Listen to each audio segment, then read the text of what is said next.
Blank check with Griffin and David. Blank check with Griffin and David. Don't know what to say or to expect.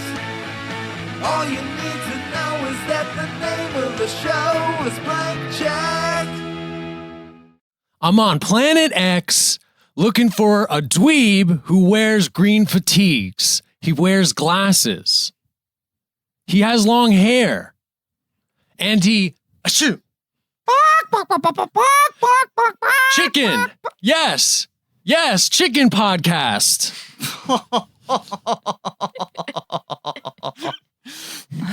Perfectly executed. Is that Kurt Russell's longest stretch of dialogue in the entire movie? I think so. Anyway. Sorry. No, I was just going to say, it is bizarre how long he goes essentially being a featured extra for swaths of this movie. Yeah. And then at points they're like, no, he's one of the stars. He's one of the stars. Sorry, we forgot about that. He is still one of the stars. But I gotta say, this is pretty Stargate. Oh, I see what you did there. He was trying to get that in there. Hello and welcome to Blank Check with Griffin and David. I am Ben Hosley because on today's episode, we have a Ben's Choice. What? I haven't heard that name in years. It's been a while. It's been since our classic episode on Assassin's Creed. Yeah, which right. That was iconic. the last one, right. Iconic, fully iconic. Love that movie. I think I'm going to buy the game, the pirate one. You bought a Switch and you've been using your Switch to try to quit smoking. Yeah, that was the idea, and now it's just become another habit. Sure. No, but that's the goal, is just eventually it becomes the all-consuming habit. Right. I sort of I moved that into place, right? Instead of like smoking. But right now they're both in place. But we'll see. Sure. Yeah, we'll see. Is Zelda the only game you have right now? Well, I got the Mortal Kombat 11. You have the Mortal Kombat 11, which you are in. Yeah. You're not a playable character yet.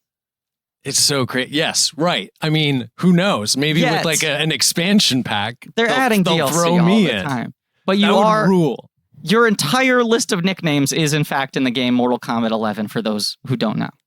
Yeah, and you have to unlock Arnold, which I don't know how to do. Interesting. Wait, Arnold or whatever, Terminator. Yeah, right. Because it's the Terminator. Yeah, it's the Terminator. He just plays the governor of California. But when you go to like his point of view screen, after he kills someone, after a fatality, right? In his heads up display. I see. Yes. Right. Yeah. Right. Then it says like subfolder Ben Hosley, and then the folder opens up, and every nickname is listed, including miniseries nicknames. But like in the initials of it, it's so great. Right. Yeah. We should shout out. Who is that person? I forget their handle on Twitter. I don't know if I should say their name. Yeah. I forgot. But let's just say that it does exist there in the game. Yeah. And that perhaps whoever did it snuck it in. Yes. Which is even better because that totally fits my vibe. Yes. Bad boy activity. Breaking the rules. A Blanky who is an SB, a classic sneaky boy. Snuck that Easter egg into the game, and it maybe got a little more attention than it should have, and I regret bringing it up on this episode now, but let's keep it in, let's double it. All right, and we just heard it twice. We heard it twice. Ben, do you like Stargates because they break the rules of travel by creating Einstein-Rosen bridges across galaxies? It's also like wet tech. But it's ancient. It's got all the things, man. It is, I will say, you know how people say like Jaws, 50% of the success is because of the score, right? Like, that was like a Spielberg quote where he's like, that's like 50% of the movie. Whoever decided to make the Stargate look like water, that was 50% of Stargate's entire success, TV shows, everything. 100%. This is a perfect episode to drop at this time because you're going through a bit of a brand transition. You've been really into wet stuff. Slick flicks for a long time, but it's almost like you've crossed through that threshold. I know. You feel like you've gotten all that you could get out of that, and you've been rebranding as a dry guy. You've been really into dry, dusty stuff. And this movie takes place in a goddamn desert. I Very know. desert. Once they cross through the water, Yeah. the Very Watergate. ironic that the Watergate. Yes, A Watergate. indeed. Let's call it what it is. It's a Watergate. It's a It is a Watergate. Watergate. Yes. And Nixon's inside of it. You hear him. Right. Yeah. Yeah. And he's like, I and- love this film. But yeah, it does Well, take him it and to Al the Gore. Yes, exactly. right. Takes you Canon. right to the driest place on not Earth. Mm. Not actually Earth, guys. Well, okay. I should introduce, of course, that was David Sims you just heard. Hey. We also have Griffin Newman Hey. and then Ange Farraguda. What's up? All right. We're in the house, baby, and we are going to discuss 1994's Stargate. A Roland Emmerich film. Wait, there's more setup that Griffin says for the intro of Blank Check. I'm trying to What think is of this it. podcast about, Ben? Oh, it's about filmographies. Directors who have massive success and are here and are issued a series of blank checks to do whatever crazy passion projects they want. Sometimes those checks clear and sometimes they bounce, baby. And Ben, when do those early successes tend to happen? I fucked it up. I said the thing. You said you were Yeah. trying to. It's fine. It's all good. It happens What I was trying- early. Early They happen on. early. You're right. This Directors is who experience massive success early on in their career, which I just want to point out because this is his American breakthrough. This is Sort the of. guarantor that gives him Independence Day. I mean, I it's guess so. He Universal has a Soldier. Yeah, Universal Soldier gets him this. He sort of climbs by about $30 million at a time, right? Right. Universal Soldier that costs $25 million. This costs $55 million, something like that. yeah, Yeah. right, and it And then- makes and then, 180 this is- worldwide. Right, and this is so silly, and everyone's like, come on, man! A gate through the stars is ludicrous, but audiences are like, we love it. I've And heard so of a then he map to gets- the stars, but a gate through the stars? Right.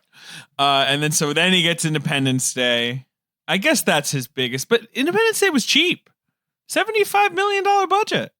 Well, It's pretty impressive. Well, I got things to say, and let's state here very often, Ben, when we give you the checkbook, when we let you Yeah. pick the movie with a Ben's Choice episode, Yes. they tend to be very often films that are more star-driven. What you've really attached to is the movie star at the center of the film. You right? like Yeah. your Chevy Chase. Oh, I thought you Right. meant literal stars in the sky. Well, that too. Sure. I mean, we've gone from stars to a Stargate, but Right. Chevy Chase and Bill Murray and Martin Short and people who were big to you, Yep. And influential to you. Assassins. Well, I was going to And say, then, of course, Assassins. Yeah. right, Absolutely. the sort of League of Assassins in general. Right. This is more of a director-driven film, which we have usually tried to scare you off from doing because we don't want to tiptoe into territory that might be covered by a miniseries someday. But we are, and never doing Roland Emmerich. And this isn't that bit where I say we're never doing No, Roland Emmerich. we're not going to This is- do. He is R8. literally on the blank check blacklist of miniseries. Yeah. Have fun Googling Roland Emmerich, Bryan Singer. This is our All right. Roland Emmerich Move it along. episode. Move it along. This is our Roland Emmerich episode, is my point. Yeah. Okay, I don't. sure. I can't imagine. I mean, I guess we could do. I'm trying to see if there's a franchise. He's sort of in the Godzilla universe a little bit. Yeah. I feel like if there was a third American Godzilla, we could do that as look at all the different American Godzillas. But I mean, that's about it. Two right? Independence Days. I think this is the only time we're ever going to cover him on the show. Yeah, I mean, the Independence Day franchise is not really compelling. No. No. But this is a big thing about Roland Emmerich. To your point that Independence Day is cheaper than you think it would have been, although that was a hefty budget for 1996. His big selling point to the studios at the time when he started making these films, when he made the jump from Universal Soldier to Stargate and then from Stargate to Independence Day, is I know how to make these movies cheaper than anyone else because I have a lot of dialogue scenes that can take place in the same locations over and over again. I know how to structure these films on a script level. So the big moments happen and you get your money shots for the trailer, and they're doled out across the film, but there's a lot of stuff in the middle, in between, that is deceptively inexpensive. And this definitely falls into that. This is the first time he's testing that model where you're just like, there's a lot of the movie where they're just in a hut. Yeah. And then it's bookended by some exciting shit happening, or a monster, or a fight scene. Well, and also, right, Yeah, as good you say, stuff. that very 90s thing of every big special effects shot feels like a big deal. Right, right. You know. He was one of these guys where it was like, I'm going to make your money count. I'm going to give you the big money stuff, but I'm going to understand how to stretch that dollar in between the money shots. And his other thing was, I'm not going to try to make these movies with Bruce Willis or Mel Gibson or Sylvester Stallone. You're guys who are going to demand $20 million. I'm going to pick people who are either A, a little bit like on the wane, or B, haven't done a movie like this before and want the paycheck. Or C, are just like, I don't know, that seems like fun. But they're like proven leads who aren't necessarily box office, big budget movie stars. Well, he likes like also just the classic action guy nerd combo, right? Totally, yes. That was my first thought watching this. Yeah. Russell and Spader, and then Independence Day, he's got Will Smith and Jeff Goldblum, and then in Godzilla, he's got Jean Reno and Matthew Broderick. Right. Like he keeps doing that until it doesn't work for him anymore. Yeah, no, totally. And then that also becomes like a model that others follow. I think a problem is, as we get to the end of the 90s and into the 2000s, people stop having the conviction to hire an actor who is convincingly the brainy guy, and they start wanting an action star to also play that part. They just slap some glasses on someone. They're like, your glasses in this one. Can I make my argument for the one that breaks it? Because the ideal of this model is obviously Goldblum in Jurassic Park and in Independence Day, right? Yeah. Mm-hmm. Like, he's the best version of that, where it's like, oh, this guy has genuine movie star energy, but he's not a conventional leading man. He's French fries. But you believe him as the brainy guy. Totally. And then the peak of it, for my money, is Nick Cage. Not the peak, I'm sorry. The one that breaks it is Nick Cage in The Rock. Yeah. Because at that time, it's seen as a similar thing to Broderick or Spader, where it's like, Nick Cage in an action movie? Why would he do this? Nick Cage he's playing a nerd. He's playing a doctor. And he's so good in it, and it totally plays off of the fact that he doesn't belong in a movie like that. Perfect film. Perfect film. Great movie. Perfect film. And unlike Roland Emmerich, we have no clear reason to avoid doing a Michael Bay miniseries for the time being. Sure. Yeah, no. There was no paper trail despite him being an unpleasant person. Well, Roland Emmerich has given interviews. It's not even a thing where it's a secret. He has done interviews where he's like, I love throwing those bodies. It's great. I'm not speaking out of turn. I should I'm make saying a movie Google. about slavery. He loves it. He loves having sex parties with Kevin Spacey and Bryan Singer. The wildest thing about him is let's get off that.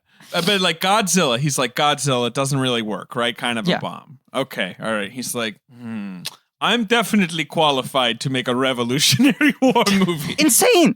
That's the lateral move here. But wait, there are two things I want to say here. The Cage move that breaks it is after The Rock works so well, Cage is like, okay, I want to keep being in action movies, but I no longer want to be the nerdy guy who shouldn't be in the action movie. Right, in Con Air, I want to be the cool guy. Yeah, he's the cool guy. Right, so then it becomes, if you cast a character actory guy to be in an action movie, he's like, I got to get jacked. I got to be conventionally handsome. I don't want to be the low status guy anymore. The other thing is, I think there was a secret sauce to Roland Emmerich, which is that Dean Devlin was his nerdy guy and he was the jock. He was the more conventional movie star. Like Roland Emmerich in the creative team was the like muscular, like I'm going to do the effects and make shit blow up. And Dean Devlin was like the nerdy guy who like cared about the world building and sort of did the like bare minimum, what's the emotional backstory of these characters kind of stuff. And The Patriot is the one where Dean Devlin stops working with him, right? It's after that. No, he always produced with him. He stops writing. But that's a big shift. It is a big shift. I mean, I'm sure he had no interest in writing The Patriot. That's a Randall Wallace. No, it's Robert Rodat. I take it back. But I enjoy Day After Tomorrow a lot, but Day After Tomorrow definitely feels like a movie that is lacking Dean Devlin. Day After Tomorrow is putrid trash, and I will never understand that movie's like cult. I And love you're not it. the only one. Yeah. Jake That Gyllenhaal's hot. That's all you Yeah. need to know. That's highbrow I'm trash. fully for me. aware that he's hot. There's no. Although he's so hot, why is it frickin' snowing in that movie? Well, That's how he survives. It's And just like all of the heat is just centralized with Jake Gyllenhaal, and everything else is cold. So if you stay with him, you survive. David, I want to say actually thank you for enlightening me. I now realize that climate change is a hoax because that's true. If we were really experiencing a nuclear winter in the fictional world of that movie, then why is he so hot? It doesn't make sense. I mean, Day After Tomorrow, another Roland Emmerich movie, is a good example of how things change. Where I guess the nerd in that is Dennis Quaid. Like it's sort of like they start giving up on that. It's like his friend in the movie. We should point out has a let's talk about podcast. Quaid does have a podcast now. Quaid's got a podcast. It's the Quaidissance. Yeah, It's the Quaidissance. He has acclaimed it. He has proclaimed a Quaidissance. I don't know if there's like consensus on that. If there's anything I know about Dennis Quaid is that it's a good idea to have that guy behind a microphone as much as possible. We just want to get as many of his thoughts on the record. All right, because the now more I he have- shares, the happier we're going to be. I have to read his Twitter bio Okay, yeah. because it's so good. Okay. Where is it? I sent it to you, right, Ben? Is he the one Yeah. that just married a 26-year-old? Yep. Okay. He has a 39-year gap with his fiance. Yes, which is a hefty gap. I mean, she's 26 years the old. plot of The Parent Trap is they're like, our dad's dating a 26-year-old, and that movie came out like 15 years ago. 20, a full 20, a gentleman's 20. I did forget that. All right, here's his bio. Besides being an actor, musician, songwriter, writer, he separates out songwriter and writer, by the way, and podcast pioneer, semicolon. He is also a jet pilot, amateur astronomer, fly fisherman, philosopher, low handicap golfer, medical safety advocate, and armchair historian. Wow. Rich people are annoying. Yeah. I do think that's, and even though I'm defending Day After Tomorrow, which I love in spite of it being abject trash. It's so bad. Oh no, it's Denissance. We're messing this up. No, we blew it. Oh no, he's at my door right now with a battering ram. The intruder himself. He's trying to intrude in your home. No, I was going to say, I think Day After Tomorrow, the problem is that the roles are not defined because Dennis Quaid is kind of the old-timer hero character we're talking about, the more conventional action hero. And then Jake Gyllenhaal is not the nerd, and they're not together. They're father and son, right? So there's like a family thing. Right. And then from there on out, like 2012, I also love as trash. It's objectively... 2012 is better trash. Roland Emmerich's thing is that he takes absolute junk conspiracy shit, which I'm sure Ben is about to talk about, and just turns it into something that's just very entertaining. Like, great silliness. He's Spielberg for morons. Right. Like everything is like the worst sort of like lounge act impression of Spielberg. But guess what? I love Steven Spielberg. I will watch a bad impression of Steven Spielberg because it still ends up being more artful than a lot of other blockbusters because he's ripping off the right guy. And like in terms of just like his half-baked characterization, but the striking at trying to have the profound emotional arcs that Spielberg would have, like every character in a Roland Emmerich movie has a bad version of Elliot's arc in E.T. But he's lost it. I mean, you were right. He's completely lost it. His movies are pretty boring now. White House Down was not bad. White House Down is great. I forgot about that one. That one's good. He has the right stars there. Right. I haven't seen the last three. Well, you haven't seen Independence Day Resurgence? I did not rise up and see the Resurgence. Well, I will say there's a scene in that where the alien ship, which is like the size of a continent now, picks up Europe and like drops it on America or something like that. Like it picks up one continent and drops it on another continent. And like Jeff Goldblum says, a big puzzle piece. And Jeff Goldblum says, what goes up must come down. That's what he says to that. Does he say that dramatically right before Europe He drops says it on like America? kind of jokingly. And I'm like, isn't that like a couple billion people just getting dropped? Wait, where are they when this is happening? I don't know. They're somewhere else. There's a whole thing with oceans too. Okay. But for that one, he didn't even Ben's try. like, He just was like, get me 3 hotties. Like he got Liam Hemsworth, Micah Monroe, and Jesse Usher. It was just like, I don't know. Find me 3 attractive people. Do you know why I didn't see Independence Day Resurgence? I don't know. You had better things to do? No, not a joke. There was one mistake they made, which is that Will Smith isn't in it. That was an issue. Yes, Who that was. gives a fucking shit? They were trying to make it for so long, and then he finally got fed up of waiting for Will Smith to have an opening in his schedule because Will Smith wouldn't commit. And he was like, you know what? I think we can do it without him, which is one of the dumbest decisions of all time. There is no reason to make that movie without Will Smith back. They wrote the script with Will Smith in it. He was the president of the United States. And at the end of the movie, he was going to get inside the fucking jet like Bill Pullman does at the end of Independence Day, and everyone would have cheered, and it would have won the Nobel Peace Prize. It would have been terrible, and we all would have loved it. Will Smith did a great job not being in that movie, because that movie stinks to high heaven. But don't you think it would have been better if he was in it? And do you know what movie he chose to do over Resurgence? I don't know. What he do? After Tell me. Okay. Well, I mean, I'm sure there's a version of that of Resurgence that's okay. But the script they filmed is not fantastic, I would say. Maybe need a little more honing from the 5 credited screenwriters. Just half of Europe on America, not all of Europe. What Seems goes like up a bit must much. come down. But you go but anyway. post Resurgence, then it's Stonewall. Which is that's pre-Resurgence. Oh, okay. That movie is hauntingly bad. I mean that movie like. Well, that was like a shit show from the trailer. It's They're a like, shit you show. know who threw the first brick? This white guy. Yeah, right. I mean, politically, that movie's a shit show. It's also just unwatchable. Like, it's not good anyway. Like, Right. Yeah. But like the people who sparked the Stonewall Rebellion were trans POC. Mm-hmm. And Roland Emmerich himself is an openly gay man, is one of the most successful openly gay men in Hollywood, and just openly recast all of those characters with handsome, young, white, pretty boys. Warhorse Boy is It's in Warhorse it. Boy. Yeah. But people asked him about that in interviews, and he just went like, well, you have to sell a movie. You can't put a person like that at the front of the film. Jesus. And then he made Midway, which I did not see. Did not see. But I heard also was have okay. I have a soft spot for his Shakespeare movie. I never saw the Shakespeare movie. Look, I mean, he's my flavor of trash. I'm not proud of it, but it almost always goes down easy. And part of it is that even in something like 2012 or A Day After Tomorrow, I think he knows how to execute these set pieces better than anyone else. If you're doing disaster porn, his looks better than everyone else's. At least for a long. Yeah, I guess no one's really taken the crown from him, right? Like No. And like, here's what you compare it to. You go like, well, what about like something like War The of the Rise of Worlds? Skywalker. Well, that's a different type of disaster porn, Angela. But something like War of the Worlds, you're like, oh, this is like a great evocation of a disaster happening, of like a horrific, like apocalyptic event. Roland Emmerich doesn't do that. He's like, how cool can I make the world ending look? Like, I don't want this to be haunting at all. It'll be great. It'll be pure fun. spectacle. And I think he does that incredibly morbid, vaguely fucked up thing better than anyone else. Now, Ben Hosley, I want to throw this back Yeah. to you. We should loop back around to the Stargate. It's Ben's episode, and we're not hosting.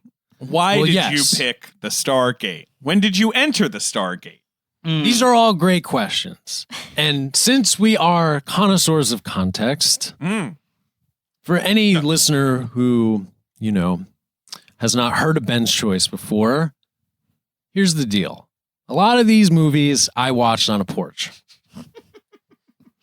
When I was a kid, I had multiple friends porches I would hang out on and watch movies. They were cold sometimes, but we still watched movies. Usually watched inside the home. Not classically in this situation. In like suburban America, often there's people have a den, right? Like that's a room in the house. You got a TV in there, maybe a couch or two. That wasn't your vibe. Nope. And so these movies, when I have the option to pick, I have always just wanted to pick the movies that I had on VHS or I would watch all the time that have just this porch vibe. Here's a question I've never thought to ask, I don't think. Were you running like an extension cable through the window indoors out to the porch? Or maybe there's were an there outlets outside on- outlet. That's what I there's want to an know. outlet. That's what There's I want an to know. outside There was an outlet. outlet. Okay. Mhm. Okay. Yeah. No But judgment still, either way. the I was just lighting- curious. The lighting and the audio situation strike me as, maybe you get some sunlight on that cathode TV, you're not going to see the screen too well. I mean, it was more that we didn't have anywhere else we could watch the movie. Sure. It was really it. Okay. The parents would be in the room and we would have Right. nowhere else to go. I mean, you weren't going to watch Stargate with a couple cops looking over your shoulder. Yeah, definitely not. Parents are the ultimate narcs. They We're wouldn't gonna get take our Stargate. candy. No way, man. Yeah. So as Griffin was sort of saying, like a lot of the things you've chosen have been comedies, obviously Right. endlessly rewatchable. We love a comedy. Yeah. And King Ralph has sort of been promised for a long time. That's always Oh. been the hopper as a future Ben's choice. We've It's our dangled waiting it for Godot. for years, for Right. sure. Waiting for But there was the Ralph. question. We were looking at the slot and we went, is it finally time for King Ralph? And then you threw out Stargate. And we sort of stroked our chins and went, that's kind of an interesting new angle. Like Yeah. that's sort of a new expansion. Because at the time, Assassin's Creed felt like a complete left field oddball pick. Right. Especially because it's a modern one, because it's an HBO Go at night while your girlfriend sleeps movie rather than a Ben Porch classic. Yeah, and I kind of jump around. I mean, I get to curate how I want, but I feel like we're taking it in this direction that's going to be a little bit more like TNT in the middle of the day, when you're on summer break kind of movie. We've covered a lot of TBS films, and now we need to build a wing onto the Ben's Choice Museum that is the TNT films. Yes. Assassin's Creed Another Universe would have been a 90s TNT staple. 100%. Yeah. And it has the same vibe as Stargate in that it has a hint of conspiratorial nonsense. I was right? going to say. This, that this has the ancient aliens, that has the sort of like Knights Templar kind of thing. But it's the same thing where it's kind of like something that a Wikipedia article could like plant a seed for you to Yes. then like think like, A whole well, the script. thing is society is actually, run by aliens. Because you often mock us for liking sci-fi. When this podcast started and it was about Star Wars, you were like, I don't get it. I don't understand why these nerds like this thing so much. So I was somewhat Yeah. surprised hearing that you loved both Assassin's Creed and Stargate so much. I had not seen either movie until forced to watch them for your episodes. And in both cases, like 2 minutes in, I was like, oh, I get this, because this is like the kind of sci-fi Ben would have read in a zine.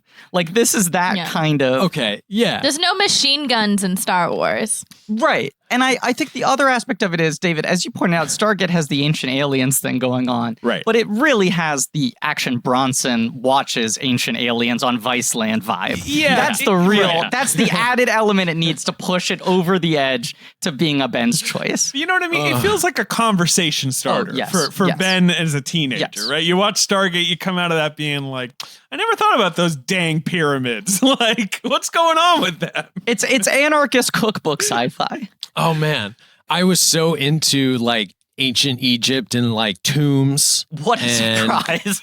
Like Tombs. mummies. It was like definitely peak like getting into that stuff. And because like also is into aliens too. And like Right. I've said on this podcast, I Right. want to be abducted right now. I've always wanted to be Like abducted. if right now the roof you're under just ripped off and like a tractor beam grabbed you. I would love it. Ben would be like the kid in the movie, just like use my Yes, body for run thousands of years. right for it. I gotta say though, Ben, this is actually pretty much an ideal time to get abducted by aliens. It's true.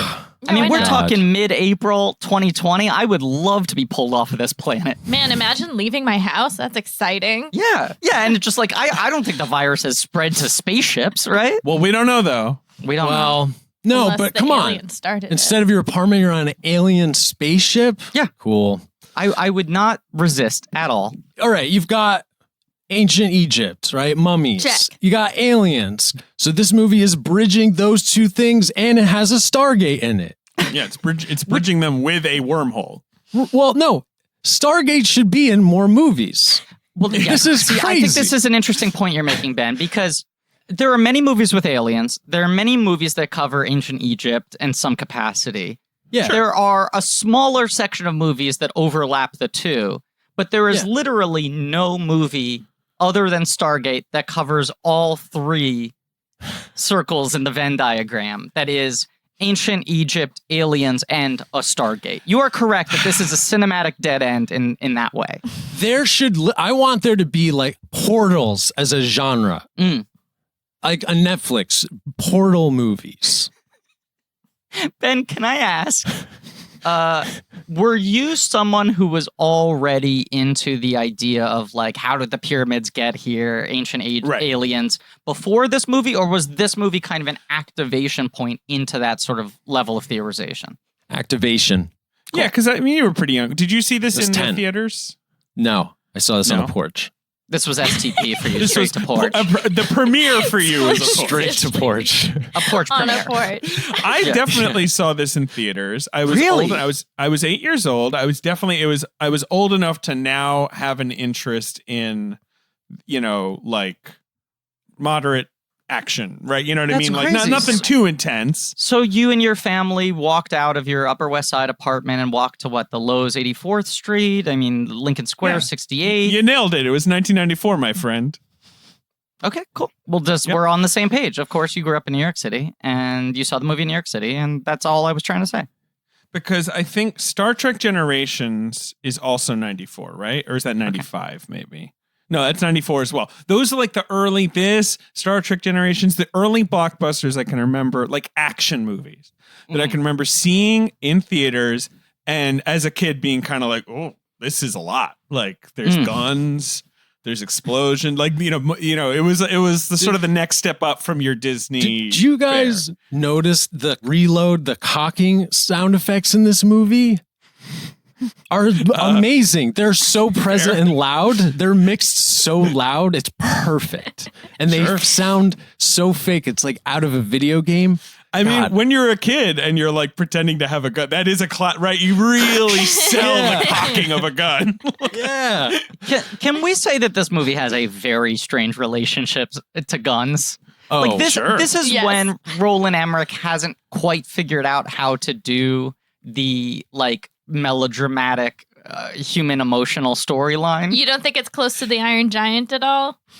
I just think I love he makes that the barest effort, and then you sort of forgot about at the it. beginning. Right, because exactly. Independence Day, he nails it. Can I say that's like my favorite part of the whole movie? They're like, that guy's a little nuts. What's up with him?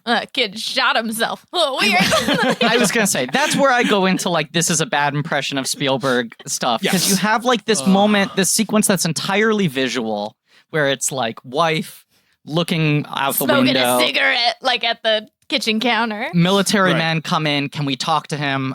You can try. Okay, good. That's actually good. You're telling us a lot in one line of dialogue. This guy is got long gone. hair. Right, then we cut there. Long hair. He's staring off, looks despondent. Photo of the son. He's holding the gun. a gun. Right, you're like, okay, I'm getting a vibe of Jesus. what's going on here. There's some pieces to be filled in, but I at least have a sense of who this character is, and it's mostly being conveyed visually and through energy. And then the two military guys go to the car, and they're like, what happened to that guy? And they're like, you didn't hear? Son shot himself in the head with a gun. Now he's broken. Too bad. Probably no coming back. Like, they have the one scene where they're trying to like explain it subtly, and then the following scene, they just walk out. Just say it out loud. Fully list his character biography as if it's on the back of a trading card. Good thing we're sending him on a mission where he might blow something up and not care about his wife, because what's there to live for anymore anyway, right? Yeah. Not to spoil the movie, but after that, it's not spoken of again until basically right at the end, James Spader's like, are you good? And he's like,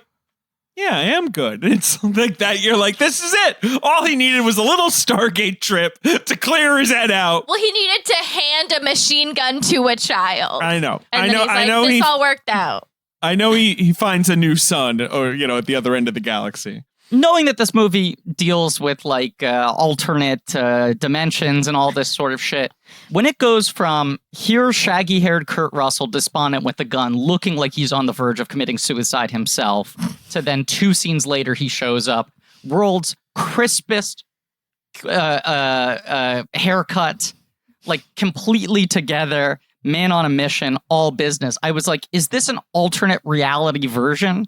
Does Kurt Russell play two different characters in this movie? And he just seems super high functioning, if a little bit impersonal for the rest of the movie. Yeah. And then there's like the one scene where he overreacts to the boy taking the gun. Yeah. He does give a kid a cigarette. Gives a kid a cigarette, Yeah. doesn't want the kid to have a gun. That's good. Right. That's Right. good lessons. And then there's the moment when they sneak into the temple and he just goes like fucking full Rambo with like the gun hidden under. Yeah. Take us through the plot of Stargate, Ben. Man, are we all hyped or what? This movie, man. Very hyped. Very, very exciting movie. A lot Ah. of fresh and provocative ideas, Okay. Like Stargates, for example. such Yeah. as Stargate. Such as a or Stargate. Einstein-Rosen bridges. What's that? It's forming an Einstein-Rosen bridge, which is basically what we would think of as a wormhole. That's not canon, Oh. David. Okay, call it Okay. Stargate. Please call it by its proper name. David, I Okay, do want to sorry. ask, because I feel like maybe you want to get into like the writing or pre-production of it, or should we just get into the plot? I'll just sort of throw out that when I was 10, I was thinking about it, right? Because that's about how old I would have been in 94. Sure. I was definitely into stealing basketball cards. Sure. Okay. I knew you were going to say that. It was so obvious. Yeah. And I was like the kind of kid that had pegs on my BMX, and I would like, Okay. ride around on that and cause. Yeah, you're the like, kind of kid I was damage. scared of. Yes, I understand. Mhm, Yeah. mhm. As a kid. Yeah, it was just a good time. Like I look back on all this fondly, hanging out in the woods, getting up to no good. Sure. Oh, this is what I wanted to talk about. You guys ever ring the doorbell and run away? No, not You've really. never ding-donged and ditched? No. It always seemed like a very low reward situation. It is always so good.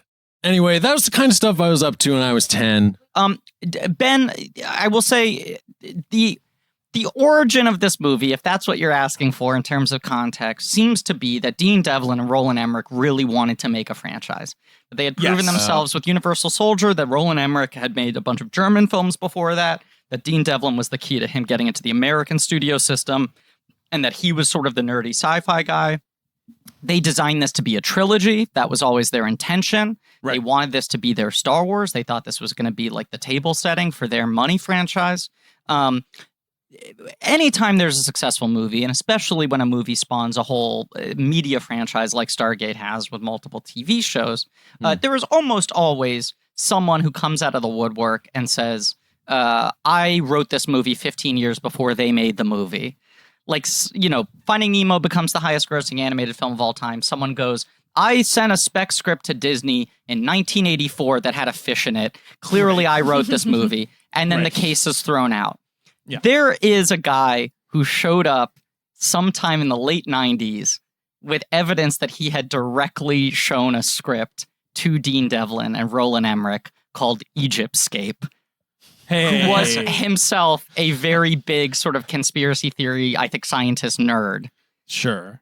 And I believe the case was settled out of court. It seems that perhaps Yes, his name was Omar Judy. It was settled, so we don't know exactly what the terms were. But very often, especially with big studios behind it, these cases will get dismissed. And the fact that there was a settlement points towards the fact that maybe some guy showed them a he had concept something. that did not work as a script, that was Right. maybe a little too heady, that they ran with and turned into Stargate.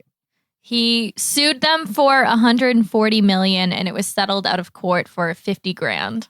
Okay. All right. So they didn't give him much. They didn't give him Okay. much. He didn't even get a Stargate out of it. He didn't. No. He should have. Because He I should have can gotten one only Stargate. imagine how much money Roland Emmerich and Dean Devlin have made off of this script, considering all the TV spinoffs and all that. I was doing that Right. math as well. There are a few cases in which I think someone, because of the nature of how this movie was made, because of the fact that no one thought that it was going to spawn a franchise like this, it was a French co-production. They sold distribution to American studios later. I have to imagine they have such a good piece of Stargate as a property. Oh, yeah. And then Oh, you yeah. go like 10 years of the first show, like 5 years of Atlantis, a season or other ones, two of Universe, and then an 2 animated seasons. one. Yeah. plus like all the merchandise and whatever.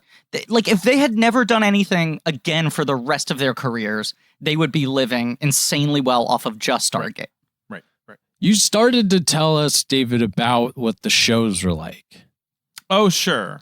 Yeah, we can delve into that. Well, I mean, this movie comes out in 94 and Stargate SG-1 debuts in 97. Obviously, Kurt Russell was replaced with MacGyver, Richard Dean Anderson. This became Richard Dean Anderson's post-MacGyver cash cow, right? Mm-hmm. Everyone else was replaced mostly by guys you've never, like sort of randos, right? It's a Canadian, one of those shows that had a lot of Canadian stuff going on. I guess like all French Canada. stayed on. Wait, who stayed on? What? French Stewart. French Stewart did not stay on. No, his character is replaced and renamed. Everyone is replaced. Oh, he's in Stargate Universe. I'm sorry. He played Dr. Andrew Covell in Stargate Universe. Alliance. Is that a different character? It must be because, came around. Because, his character is a recurring, or a regular character on SG-1, I guess, the original Stargate TV show. Right. The guy he is a recurring character, I think. And it's just basically their military has this gate and they keep going it's like, to what the if same the gate's like, still planet? there. Yeah. And it's connected to a network of gates now. Sick. There's many other Stargates. The whole Milky Way is littered with them. Whoa. And so they can go all over the place fighting Egypt smart. aliens. There's various gods. More gates. Yeah, but like there's all kinds of gods, like, who are other Egyptian gods, right? And it's like there's a whole expansive universe of, infighting within the alien races and all that. There's other aliens that eventually show up. I mean, it ran for 10 seasons, 214 episodes. It began on Showtime and used to be kind of like hyper violent. Not hyper, but it was more like R-rated. Yeah. And then it moves to the Sci-Fi Channel and becomes a little more anodyne. But then there's Atlantis. Then there's Atlantis. 5 seasons. Insane.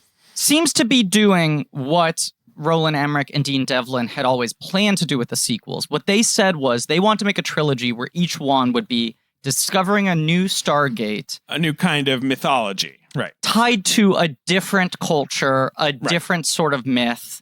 This is like real. Atlantis is Atlantis like what's is another real. thing? Well, this is what happened, all of that stuff. Their big goal was we want to make a trilogy of films that will ultimately connect it all mythologies. To say that they all were the byproduct of aliens coming here early on in human civilization. And then, so Stargate Atlantis, they find like an Atlantis Stargate and it goes to Atlantis and Jason Momoa plays an Atlantean and there's all kinds of other fun stuff. It was like that and Baywatch Hawaii were the two things that made him. He was for so long like a kind of like king of syndication actor. Yeah.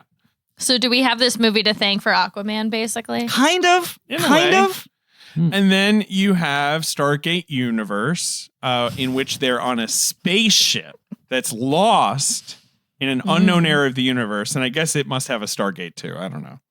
And that had Robert Carlyle and Ming Na.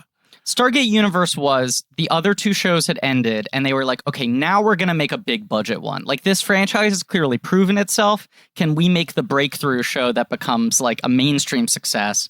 And let's get really big name actors in all the parts. And it got canceled after one season because it was too expensive. Two seasons. It did too. Sorry. But yes, I mean, right. If you're working at a higher budget, you can't just skirt by. But there's also an animated series that is out of canon. Yeah. It's called Stargate Infinity or something like that. It's an idea that has legs. And the reason is because anything can be beyond those Stargates. It's so good. And now I want to throw this out as just a thought experiment. Okay. Sure. Okay. Like, did they work from just writing like Stargate on a board? Like, do you know what I'm saying? Like, probably. That's where the writing process started. I think it looked like James Spader's chalkboard at the beginning of this movie. I think it started with a board where they were just writing all these ancient Egyptian symbols. I mean, here's my idea. Go ahead, Ben. Star blank. If you just start there, I swear to God, like you could like make 20 movie ideas out of just that process. Do you know what I mean? Star jail. Boom. You've got a space Prison Break movie. You know what I'm saying? Ben, you should watch. Yeah, you'd love Lockout. Ben, you would love Lockout. Lockout is unfortunately called Lockout, but it should be called Space Jail. And like that's about someone who's escaping from space jail. But Ben, I'm doing you a mitzvah right now. Yeah. Lockout is Guy Pearce playing Snake Plissken. It's 100% stolen, beat for beat, that character. Cool. And it's rather than having to get the president out of New York, he has to get the president's daughter out of a space jail. Yeah, she's in a space jail. As you're saying, Ben, like imagine it's 1990, I don't know, 3, right? Like you're in your movie multiplex. You see a poster. Okay? The poster is the Great Pyramid of Giza. Fine. Right? Cool. With a portal hovering above it that's like beaming alien energy at it. Okay. Yep. So the build stars are Kurt Russell and James Spader, which but is no actor faces on the poster. No faces. No, it's just portal, pyramid. Like those are your two things we're working with. Because you see Spader first build and you go, is this an erotic drama? And then you see Kurt Russell and you go, is this like a stripped down action film? Right. And I guess it's Kurt first build. Kurt is first build. Kurt is first build. You're not looking at the actors. You're like Stargate. No, but if you cast your eyes to the top of the poster, though, you would be like, James Spader. Like, I mean, what was James Spader's biggest movie before this? He was not a box office guy. I mean, he was an esoteric actor. He always seemed to resist being pigeonholed as a conventional leading man. He played Creeps and Weirdos. Anyway, and then tagline, pretty good. It will take you a million light years from home, but will it bring you back? It's a big question. I mean, yeah, pretty great. But it's just confusing considering that you're seeing a pyramid where you're like, well, that's on Earth. It's just a lot of questions. I just think it's an eye-catching image, right? Yeah. Yes. Can I just say quickly before we get back onto the plot of the movie? Because I was trying to make sense of the extended Stargate universe. Right. It carries over the characters, right? Spader and French Stewart and Kurt Russell's characters into the original TV show. But all of their names are changed. And some of them it's like, oh, O'Neill is spelled with 2 L's instead of 1 L. Or some of them are like, we changed his name from Dave to Jack. Well, I think it was also because they didn't want to step on Emmerich and Devlin's toes. Like, MGM wanted to milk this property, and the two of them had gone on to Independence Day and Godzilla, and it seemed like they weren't going to make a Stargate 2 anytime soon. But they also didn't want to negate anything that those guys might do in Stargate 2. So there's this weird degree of plausible deniability of like, well, maybe this is a different character. He's almost exactly the same, except his name is spelled with 1 different letter. And then in like 2008, Emmerich and Devlin were like, I think we're finally ready to make Stargate 2. And it's going to take place in a way that it doesn't negate the TV series. It will fit in between Stargate and the TV series. Then it never came about. And then like another 7 or 8 years later, or 10 years later, like 2018, they announced full reboot. Emmerich's going to direct it. It's planning to be a trilogy. And then it also never happened. But in the first case, Russell and Spader were on board. I mean, sure. Why not? Can I read you guys the quote from James Spader about why he chose to do this film? It says he admitted he did the film for money and he found the script to be awful. He said, acting for me is a passion, but it's also a job. And I've always approached it as such. I have a certain manual laborer's view of acting. There's no shame in taking a film because you need some fucking money. Wait, so I can't quite tell if he's saying that this was a pay job for him. Very subtle, James. Well, you know the other incredible paycheck story about this movie, right? Jay Davidson, unknown model, is spotted at a party, cast in The Crying Game, right? A role that it necessitates a completely unknown actor because the twist is predicated on you not knowing the gender of the actor. Right. So, A Crying Game comes out, becomes a sensation. Jay Davidson gets nominated for Best Supporting Actor. Through the process of making one movie and the ensuing sort of media excitement and an Oscar campaign and all of that, Jay Davidson is like, I don't like movies. I don't like fame. I'm out of this. I'm back to being a model. I have no interest in the film industry. no interest in being an actor anymore after having one of the most celebrated debut performances in decades. He's so good in Agreed. In both this and The Crying Game. So doesn't make another movie. And then Roland Emmerich reaches out and is like, you have to play Ra. This is like, you have the otherworldly sort of presence that I need for this character coming in the last 30 minutes. I need someone like you to make that much of an impact with the limited screen time. And Jay Davidson doesn't want to do the film so badly that he just goes, I'll ask for $1 million. And then they won't give it to me. And then I'll be able to say, well, I would have done it so that, people don't get mad at me. And Roland Emmerich calls his bluff, and Jay Davidson gets paid $1 million for Stargate and then never appears in a movie ever again. 2 feature films. One of them gets him an Oscar nomination. The second one, he gets $1 million for probably 12 minutes of screen time. Well, yeah. Never acts again. That's when you hang it up. Once you're in Stargate, you're done. You're done. You're done. Perfect career. 2 for 2. Yeah. I would also like to point out the whole trivia page is just Jay Davidson fucking hates this. He also hated his costume so much that at the final cut of his final scene that he had to shoot, he fully stripped naked on set, didn't go to his trailer. And then he retired right after this movie. So his retirement literally just fully nude. Yeah, he's just one of those people who is like, I don't like this. I don't like any of this. Nothing horrible happened to me. There's no tragic backstory. This Fuck sucks. this, I'm out. Yeah. Making movies sucks. Being in this industry sucks. I got my $1 million. Smell you later, fuckheads. The other wild thing is, do you know who Emmerich's backup choice was? Who? John Gielgud. Oh so he was like, if Jay won't do it, I'm zagging. I'm getting an old guy. I'm going old. But it's also just was Jay Davidson's voice dubbed over or just heavily modulated? I think completely dubbed, right? I mean, either way, you can't hear whatever. It's modulated you're crazily. You're talking $1 million for probably 12 minutes of screen time with dubbed dialogue. Refused to wear the big mask thing because it was too heavy. So basically is just mostly not wearing clothes, mostly just on one set, saying lines that will be redubbed or whatever. Cool million. It's great. And yet I think it's an excellent performance and I think makes the movie.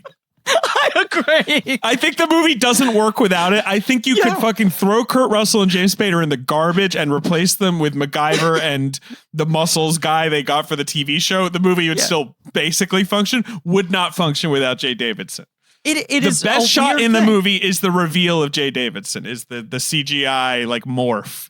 Agreed. And it's also one of these weird things. It's almost like the Tommy Lee Jones effect where if Tommy Lee Jones hates being in your movie, it only makes your performance better. For what this movie needs from Ra, it helps that Jay Davidson just has such disdain. General all-encompassing disdain every moment he's on screen. Total fuck you presence at all times. Hate this. What is the stupid fucking movie I'm in? Even talking to humans just completely grosses me out. Yes. All I want to do is be in my pyramid spaceship and be tended to by my army of eunuchs, and otherwise leave me alone. It, by complete accident, ends up lending the movie an incredible air of legitimacy. It's the thing agree. that makes the movie feel substantive is that Jay Davidson hates being in this movie. Yeah. In the TV show, I believe the alien villains are played by people who monologue and they have big personalities and all that. They don't do this again. No. They're played by people who want to be acting on Stargate, the TV show. All right. Well, we're close to an hour into the episode, so let's get into the plot. Sure, of course. Look, you said that you were a connoisseur of context. You want some context, Ben? No, I thought it was great. Be careful what you wish for. We covered so much territory. Yeah. Ding dong and ditching. I mean, all kinds of stuff. Yeah. We already sort of talked about the beginning of the movie, which starts off strong. We learn a little bit about Kurt Russell's character, in which his son was. I want to say shoot himself, I watched the director's cut on my Blu-ray. I was trying to find it. Yeah, which has the first scene of Ra being abducted. Oh, the director's cut restructures it. Yeah. Yeah, it's not. It doesn't really change anything, and I don't think it's really necessary. No, this did Egypt first, just the little white girl discovering and stealing a necklace. Right. But yes, instead, Ben, we see the discovery of a Stargate. Someone digs one up or digs up a real thingy. Indiana Jones opening. Yes. It's dusty. They found this circular thing, right? And they're picking it up. It's our Stargate, okay? Fuddy-duddy archaeologists. And there's a little girl, okay, and she's got a locket, okay? Boom, fast forward. She's old now. You're not wrong. And she's going to see Spader just bomb hard. Okay. Can I say, has any movie centered around an old lady holding on to a necklace for decades I don't know. Not fucking been a home run? Every movie should open or end with the reveal of someone holding on to a necklace forever. So everyone walks out because they don't believe in the truth, which is that aliens built the pyramids. Sure. They're all like, right. There's also so many movies that have that in the early where it's like a scientist is like, but my papers, and everyone's like, no, you're a crackpot. Like, we'll never listen to you. This is a time where if you were into conspiracy stuff, like obviously the internet was like, I think kind of around, but it's like you really had to hunt for all that trashy kind of stuff. You know what I mean? This was right when Al Gore invented the Stargate website. So the internet was really just forming at the time of this release. Yeah, that's true. Yeah. Anyway, the old woman talks to him and like in this really fun, great setup where it's like raining hard, and he's all like got his papers and stuff. That's fun, It is. Sure. It is a storytelling trope I love, which is very, very passionate, intellectual, is constantly laughed at and dismissed by everybody. And then there's just some quiet benefactor standing in the back, not showing any support of their theories, but then inviting them into their expensive car once they're leaving the building. Yeah, because there's actually there's some shit going on. Like he's not. Some people know he's not such a crackpot. Right, but she doesn't want anyone else to notice that she knows that he's not a crackpot. She's trying to keep a lid on, so she just quietly stands in the back, and then when everyone else is gone, she waits patiently in the car to invite him in and go like, you're fucking on the right track. And also your life's a fucking mess and you have no other choice but to do this project for me. And also hold my necklace. Does she give him her necklace? Yeah. Yes. When he's about to go through the gate. Okay. Right. I missed But okay, boom. Now we're in a military base. All right. And they meet Richard Kind and the gang. Oh my God. Yeah, Richard Kind. Oof. Not enough of him. No. He's so good. Looking very svelte. A svelte Kind. Definitely. And this is a movie that really proves it's cruel to be kind because he is so dismissive of James Spader without reason because James Spader fucking takes him to school. He corrects his entire translation on his first crack. Right, which I love when a character comes in and people have been working for years and he just nails it right away. Yeah. That rules because you're like, oh man, well, of course, this guy's the best. Right. That's just good storytelling. And Kind has that energy of like, good luck, son. I worked through every possible angle of this thing. There's nothing you can do. And then James Spader is like, let me just see Stargate, eat my farts. And I think the best symbol to use would be the one that looks like a pyramid. Is there one that's maybe pyramid-y? We've never thought of that. They had Egyptologists, right, who worked on the movie to make sure that all the the hieroglyphics and the language are relatively accurate.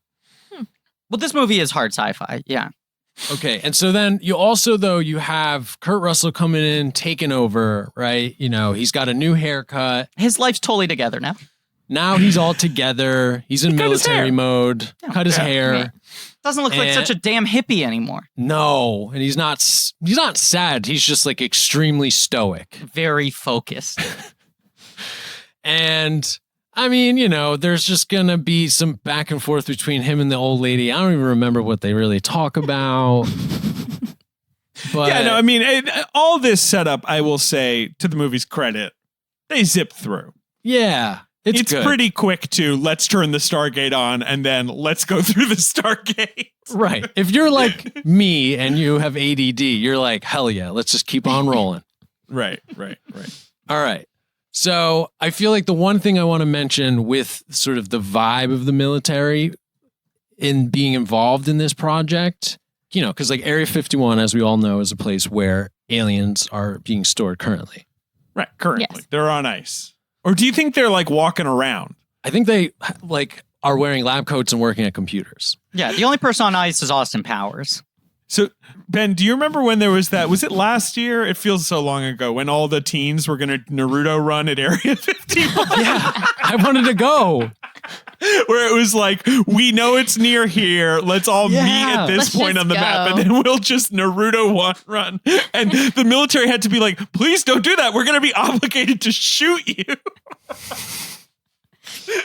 Like the military had to be like, we all appreciate a good joke. But David, 2019 was also like, our world is so insane right now. 2019 was a year in which the New York Times and like 3 or 4 separate articles have confirmed that there have been alien spacecrafts on the planet. And like, it's just getting buried under like whatever Trump just said. Like, Yeah, I know. It was wild. this is We're happening. Right. Trump would be like, right, Kofi, and everyone would be like, what does it mean? And then the Navy would be like, here's some videos of spaceships, probably. I don't know. You check them out. Yeah. Can I say, I have a friend who was Abducted. I have a friend who was abducted. Jealous. I have a friend who had told me, hey, I just got like the biggest tip of my life. New York Times is going to break a story next week that will actually change the world.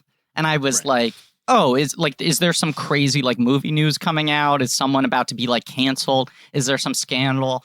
And he was like, no, you cannot even comprehend. I cannot tell you anymore, but I just have a friend who's working on the story and it's going to drop this week and it will actually change the world. And he sent me the link when the first government acknowledges unexplainable UFO phenomenon. Here's the record of all these times that like fighter pilots have seen spaceships and shit. And he was like, boom. And then I just saw the world not really react to it. And then for 6 months after that, like every couple of weeks, they would drop another little story. And it would just be like, oh, yeah, no, okay, yeah, no, I guess aliens It was are real. because the New York Times wrote about it in that way, where it was like video, purports to show, like, and everyone was like, what is this about, like taxes or something? Not interested. Like, they took it too seriously. You had senators being accused of being sleepy and low energy all the time, so that had to Yeah. make the front page. That's true.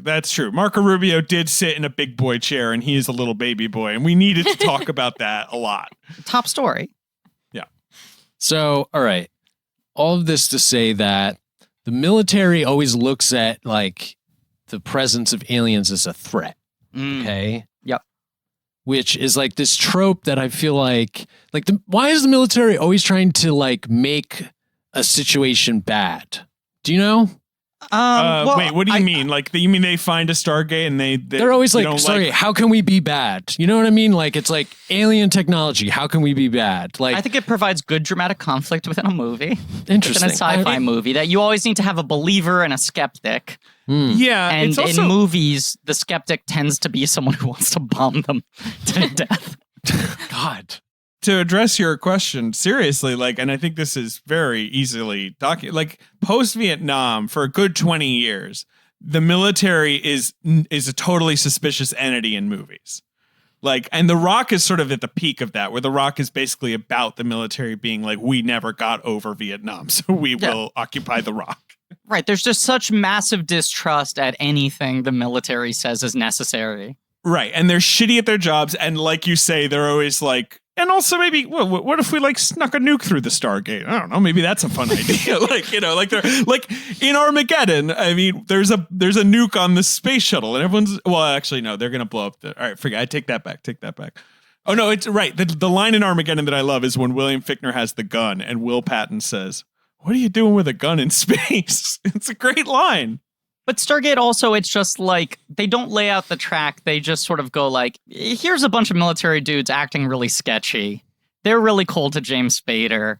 There's clearly something that they're doing that's fucked up. And they only know how to blow things up. It's same with Independence Day, where they're like, let's nuke the aliens. We'll nuke them, that'll do it. No, you can't, it's not going to work. Like, it's both not really a plot twist and also not really established. It's just kind of like, you have to know that their motivations are bad, and you hope that Kurt Russell will see the light by the end of the movie, because you want to be rooting for that guy. But you're right, it's barely a fight. They're just kind of like... Barely. Yeah. But they are like hoping that Spader is going to be the guy who helps them get through the Stargate. They don't want him to go with them, but Spader kind of makes his case for, I'm probably the only guy who could help you get back out. Yeah, but he's a bit of a sneaky boy about it. Let's be honest. He really is. He's sneaking into the fucking box at the Barclays Center.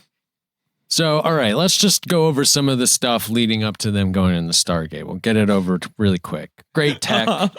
Like, great screens, great, like, even the map sort of like moving thing looks great and like really is effective. I wanted to talk about, he gets the locket right before he goes in, which is an important thing for later when they get through the Stargate. Well, there's nothing else that's really very crucial, right? He just finds what the seventh symbol is, and that turns it on. I do like that everything is like vibrating, and like they're like, we've only gotten to 6, like as it steps up. I remember as they like now. poke a button. So I think it's cool how he's into all these like dead languages and stuff. That's something that I've always felt like would be cool to know or study, but then it's like study. I'm not going to do that. So I just wanted to mention I think that's cool. Oh, sure. Right. You should learn Aramaic, Ben. I don't know, man. You got time. I do have time. That's true. I could get Rosetta Stone for that. Yeah. You're going to need the real Rosetta Stone.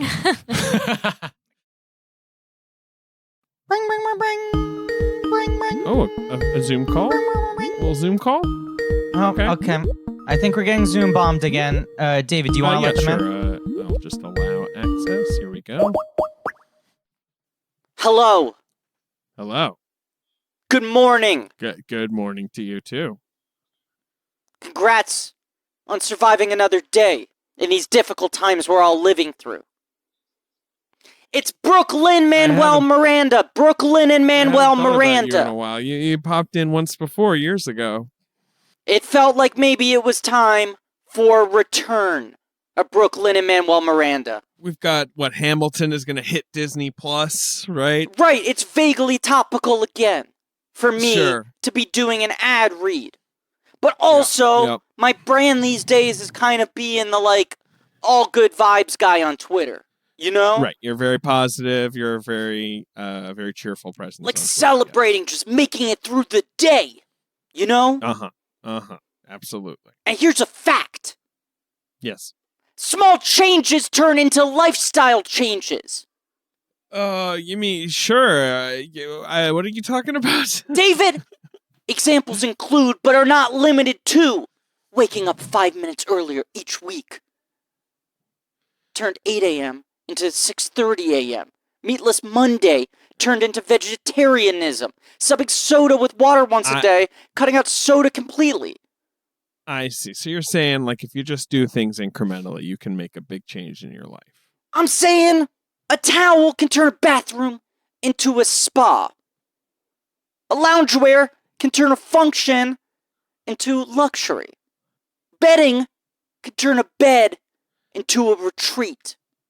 I don't want to cut you off here, but my guess is that you're talking about Brooklyn. I'm talking about Brooklyn and Manuel Miranda. Well, we love them, and they have indeed made my life more luxurious.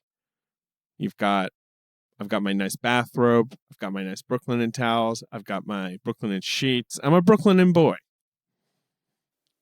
I got a question for you.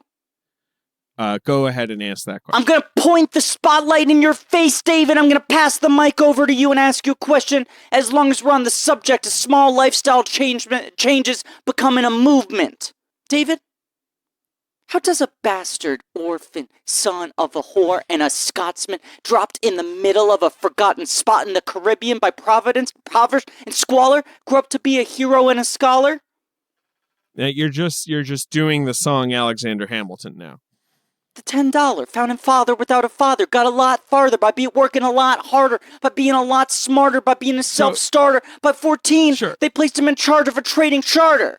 Okay, yes, there was incremental change in Alexander Hamilton's life, I guess. Is that what you're trying to say? No, I'm trying to say that the thing that transformed him was buying some Brooklyn products. I'm retconning the meat of Hamilton. Now, yes. That was it? It's a soft reboot. And now it's canon. The only reason Alexander Hamilton became the man he was today, or the man we now today view him to be, because he's obviously long dead. I mean, he did die 200 years ago. It's because of Brooklyn and products. They started a movement, David. Right. And that's canon. So he just understood that they were a direct-to-consumer bedding company, that their towels were super plush, the shower curtains, bath mats, robes, candles. They can add a lavish touch. Of course. They've even got silk eye masks and robes and furniture and art and totes now.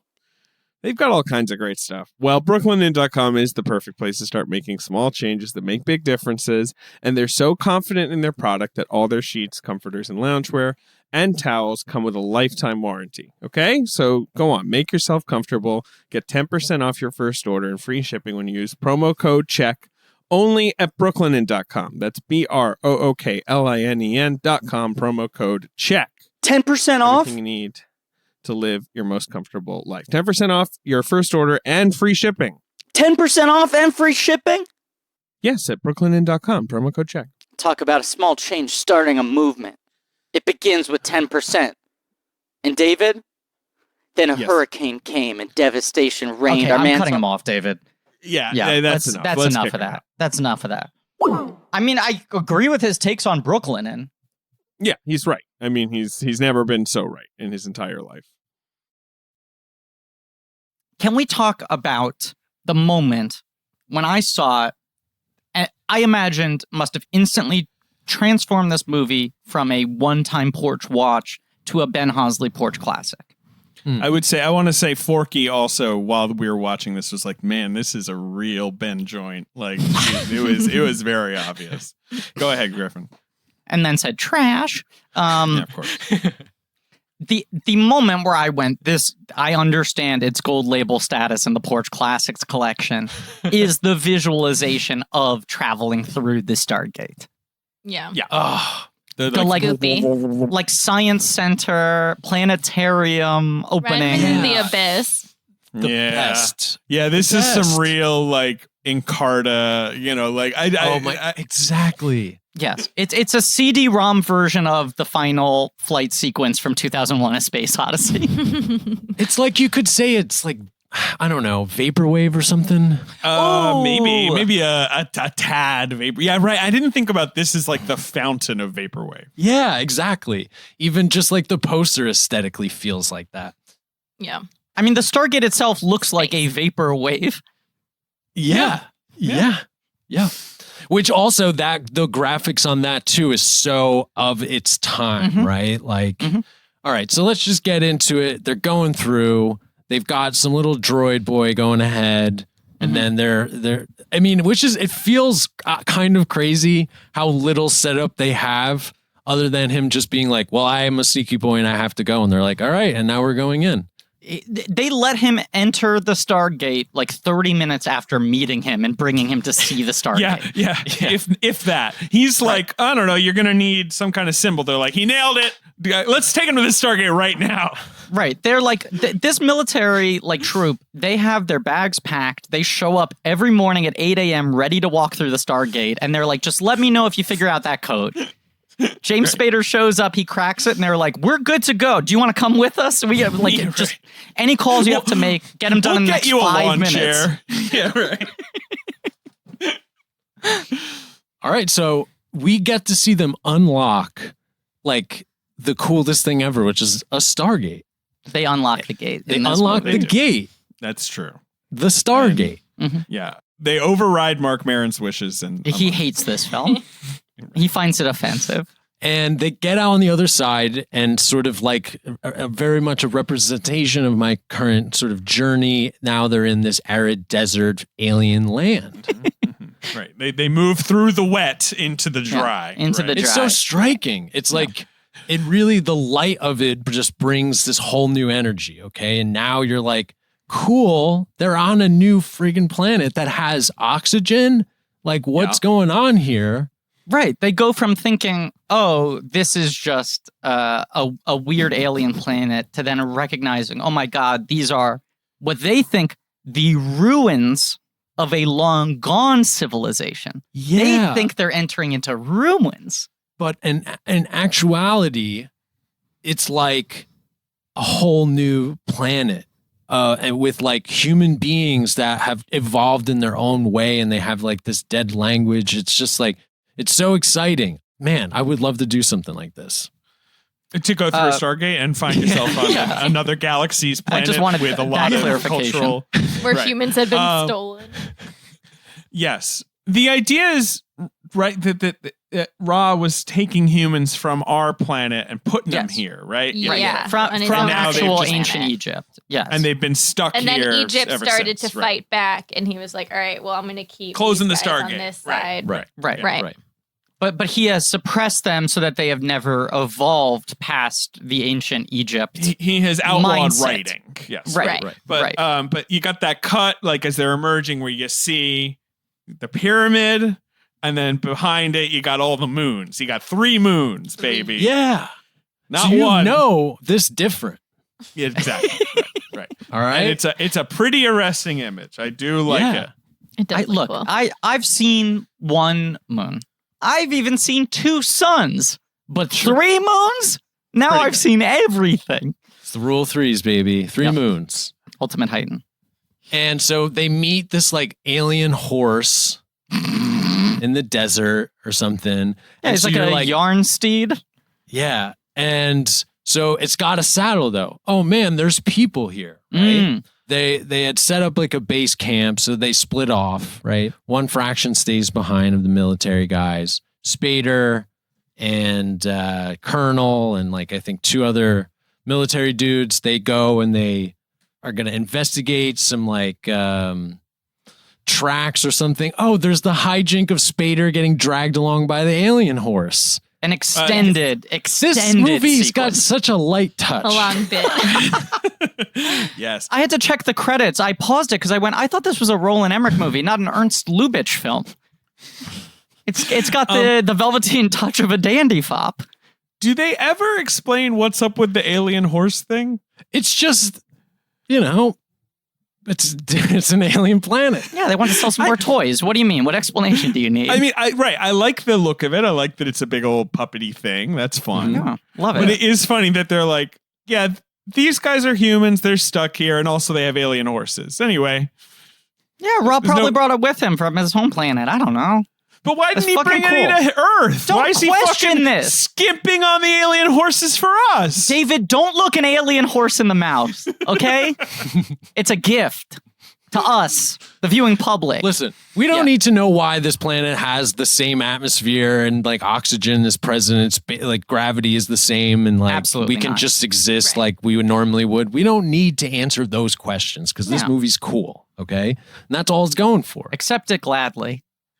And I've kind of skipped over like the trope of like the military at this time, especially as just being like bullies in this specific way, you know, and they're just being mean to Spader. But I guess none Bunch of of that's really important. jocks.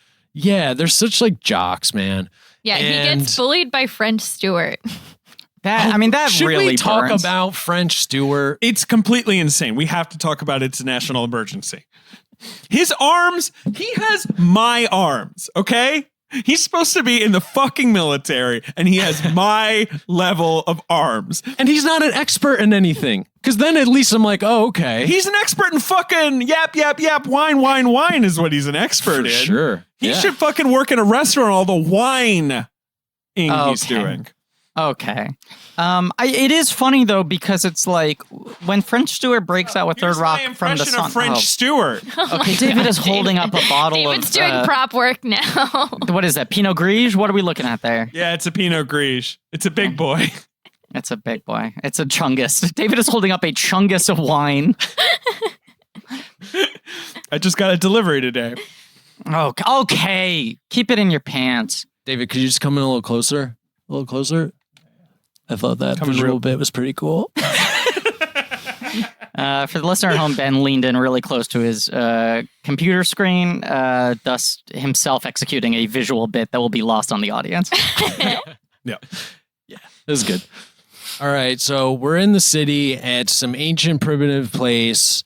No one can communicate to each other. So it's going to kind of come through in just like gestures. I wonder if they submitted Stargate for Best Foreign Language Film that year at the Academy Awards, because it is like 50% in Stargate-ese. They are speaking, as James Spader later says, like some form of ancient Egyptian, like some concept of how that might have sounded. Which by the end of the movie, he's like fluent in. When he goes into like a hallway with one of the ladies, and she's like, this is called this, and he's like, oh, I totally get it. All right, give me 5 minutes. I got All right, so anyway, here's the exposition. Here's how we got his powers. Yeah. But they try to, with their fingers, draw symbols in the sand in order to ask them questions and explain where they came from, and they get fucking freaked out. They don't like that. You're not allowed to do that. You can't write. They immediately think that they're like kings or something, right? Or like part like gods, like in with sent like by Ra. They think they've been gods. sent by the gods, partly because he's got the Ra necklace. Yes, right, from the old lady. And so they also try to. There's that gross thing where they offer the woman, which no good. But Spader's a gentleman. Yeah, he is. He's a gentleman. The woman is played by, let me get this, Alexis Cruz. No, that's the boy. No, it's Millie Avatar. Millie Avatar, Yeah. right. Who is conveniently the whitest person there. She is. Yeah. Interesting. The female lead is very, Israeli. very pale with green eyes. She's Israeli, yes. Right. Can we talk about another cast member here, though? Eric Avari. Yes. Who plays sort of the main elder bearded. Yes. Yes, he's an Indian American actor. Stargatian. This kickstarts. What were you going to say, David? No, I was just going to say he's one of the very few actors to also be in Stargate SG-1 as the same character. Oh, interesting. Yes, but you're right. This kickstarts him playing. He's in The Mummy. He has a surprising blockbuster run, Eric Avari. Because before this, he's like a sitcom actor. He's one of those guys where they're just like, we will cast you for any ethnicity in a sitcom. Like he himself, I believe, is Indian, but they'll have him play Egyptian. They'll have him play Hispanic. They'll have him play Middle Eastern. Like they'll do anything. And that's like his zone. He's doing like Seinfeld and Cheers and stuff like that. And then it's like Stargate, The Mummy, Planet of the Apes. Yeah, he's in Independence Day. Yeah, Mr. Deeds. Mr. Deeds, Mr. Deeds. His final sci-fi blockbuster. He is fucking great in The Mummy. He is so good in that movie. Oh, he's so he's good. the guy who's like in the library, who's like, what this book says is bad. Like he's always very, very solemn. A lot of bad news from him. I just love, you look at his career before this, and it's like his biggest movie role is Encino Man, and he's mostly a sitcom actor. And then Roland Emmerich casts him in this, and people are like, oh, he's really good at bringing gravitas to like silly blockbuster, like matinee films. And then he just has this run where he totally remakes himself as like a genre actor, as the guy who just like gives the thing the grave importance. What's the other one here? There's the 13th Warrior. Sure. One day we'll do that on the pod. We will one day do that on the pod. Mm-hmm. And then in Daredevil, he plays Elektra's dad. Yeah. And he was in Heroes, right? He played, I think, the Chandra Suresh. Chandra Suresh. He played fucking what? Did no one watch Heroes? He was the dad. I just remember Save the Cheerleader, Save the World, and Zachary Quinto was terrifying. You did have to save the cheerleader to save the world, and they did do that. I think. I don't remember. And Hero is the best. So we have Spader and the female character. What is her name? I'm sorry. You mean her name is Shauri. All right. So Spader and Shaw break off, and I sort of then feel like we need to introduce now the tribe of kids, the miscreants, who are great. They're designed great. They rule. They seem to have a lot of fun. It's similar to like the Lost Boys and Hook or whatever, right? It's like a bunch of cool teens who might as well have skateboards and slingshots or whatever. But because we're in ancient Egypt, they're going to have more of an ancient Egypt thing going on. But there's the one who sort of becomes begrudgingly a surrogate son. That's to Alexis Russell. Cruz. And like, so that's why I was saying, like, there is that pairing there. That's going to be a running thing throughout the movie. He gets to finally offer the parental advice he never got to offer his son, which is, don't touch my gun. But like, no! He never got to do that. He never, no, bad. Yeah. Here, take a cigarette instead. Okay, but I wanted to point this out and we'll just move along. If an alien handed me anything, I would drink it. So if an alien hands you like a glowing blue liquid, a chalice, okay, right. If he handed me a floating like sphere of like liquid smoke, I'd just put my head right into it. Okay, Ben, I mean, this is why the hell not? Yeah, Ben, this is the ultimate test. If you watched before your very eyes, unobstructed, an alien piss into a glass and then hand it to you. No, well, but how do we know it's pee? Well, that's why I'm asking. Would you take the jump? Maybe it tastes good. I would try to figure out if they're secreting something for me that's good. You did used to vape a juice that was called alien piss, did you not? That is true. This is canon. Absolutely. Yep. Mm-hmm. I had picked that flavor for an advertiser we had on the show. It's a great flavor, but no, I don't think I would drink alien pee. Okay, so there's one thing you wouldn't drink if an alien handed it to you. Mm-hmm. But otherwise, anything else, I'm down. I'm game. Okay. All right. Glad we clarified. I'm glad we did too. So, all right. I feel like now it's just going to basically come down to Spader has to figure out the like one missing symbol, right, to get them back. Yeah, he's Ben Affleck. He's looking for the way back. Well, he's looking for the way back. This is like the Emmerich Devlin thing I'm talking about, though, because this movie finds a way to sort of just like kill time for 30 minutes without anything really expensive happening. Yeah, totally. Yes. It's like lot Spader looking at a wall while camp. Kurt Russell's in a tent. Right. And just like the only special effect really is just a bunch of people, a bunch of villagers. And some glowy eyes.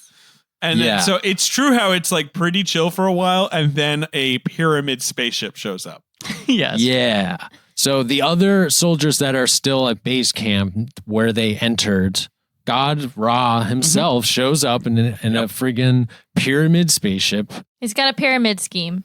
He's got yes. Thank you. 10 comedy it's a good points. point. It's time to call him out. He has a literal pyramid scheme. In a way, Ra was the original Bernie Madoff. And so we learn pretty quickly that he was trying to escape death and was an alien. Okay. And the design of the alien is kind of classic. Your classic almond-eyed alien. Yep.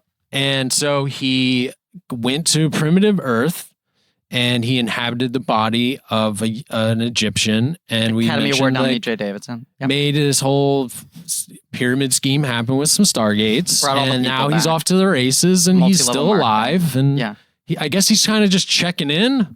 Can we just point out that there are 2 different Academy Award nominees in Ra's palace? Yeah, because Djimon Hounsou is also like the Anubis warrior. Yes, and he is credited as Djimon. Just single. Just Djimon is cleaner. Wow. Oh, you're right. He's Horus. He is Horus. Yes. Carlos Lachau is Anubis.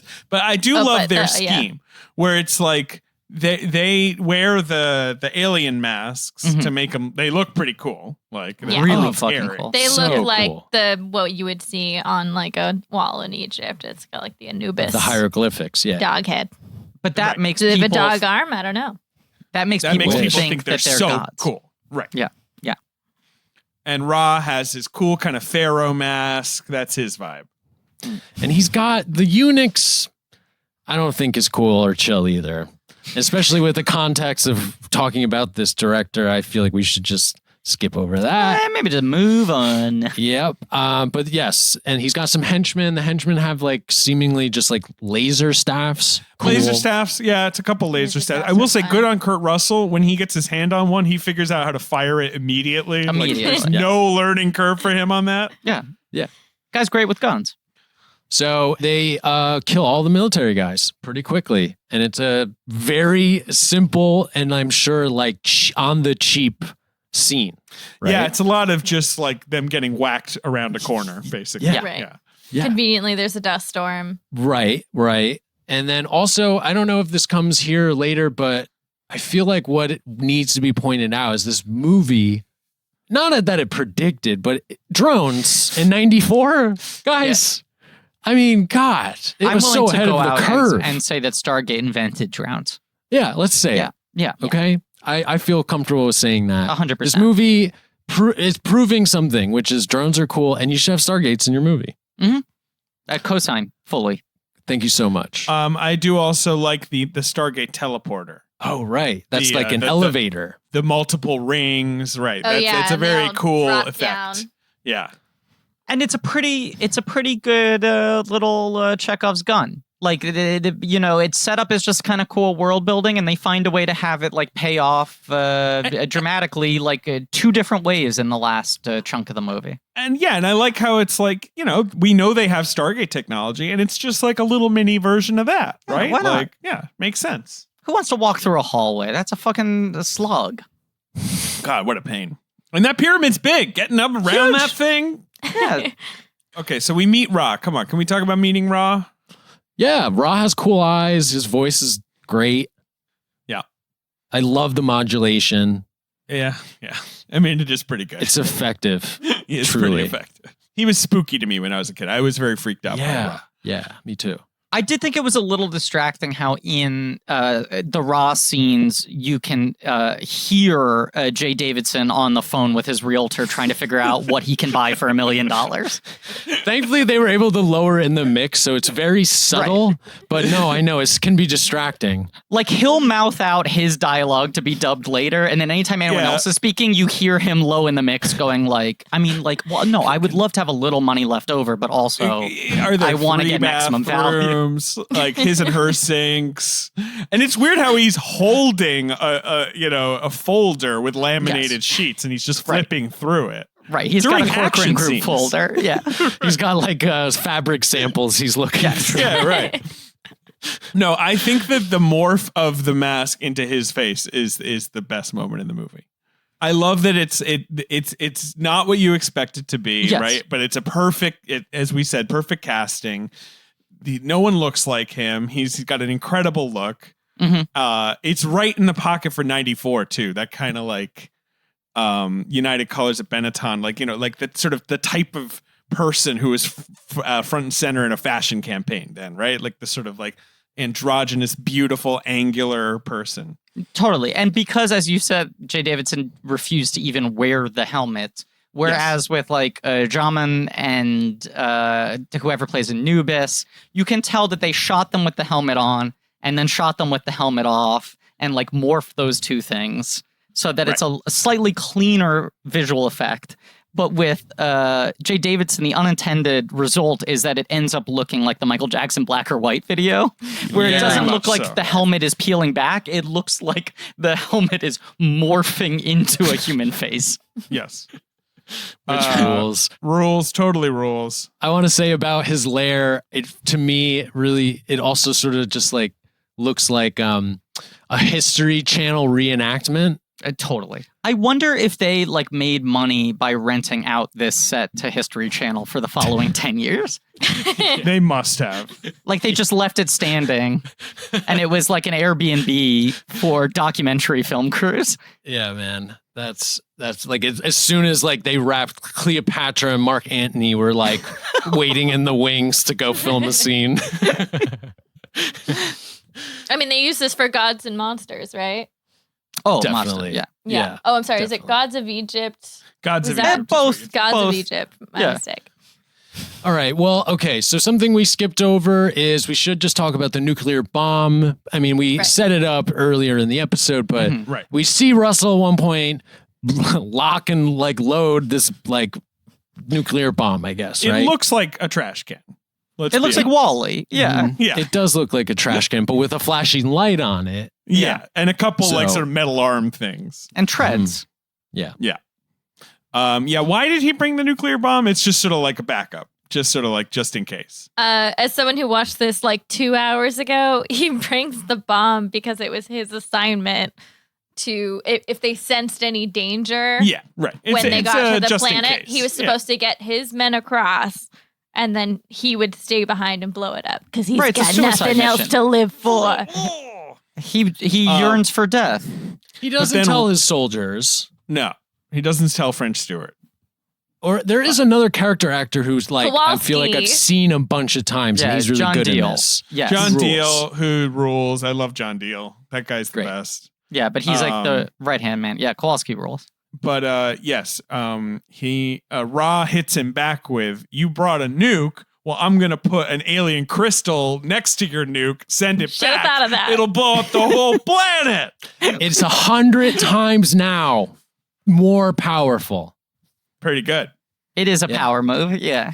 And like, that's just like classic one-upmanship, you know? Yeah, it is. And Kurt Russell gives him credit. He's like, "You plussed it. Good job." I feel like we were talking about this on the Rise of Skywalker episode recently, but it definitely feels like a move where kids are like, yeah, well, this will make it 100 times stronger.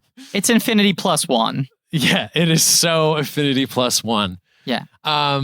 And they're jumping around a lot. Well, this is when they do all the spectacle. This is when Roland Emmerich brings out all the effects. Those ships come out, the like ancient Egyptian spaceships. drones. And it just becomes a lot of action. Yeah. It seems like they were kind of going to go towards like, because they find out those people were all humans. Mm-hmm. So it's like, are we going to help them? And they do, but like they don't bring them back to Earth or anything. They're like, they got their own thing going here. We'll give them some guns. but- It's all good. I mean, right. I mean, the James Spader's beloved, who Right. there's the weird scene where they make a joke about him being her husband.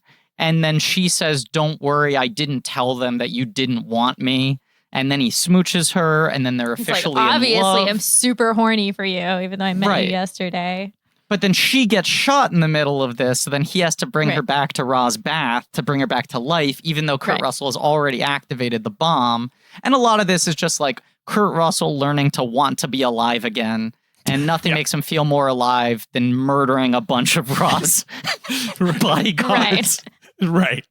Nothing makes him feel more alive than distributing assault rifles to the peasant children he has met on this alien world. He has like a full Rambo sequence. Like he goes all the way back and he's like, actually, guns fucking rule. I'm going to smile while shooting them and give them to everybody and encourage them to do the same.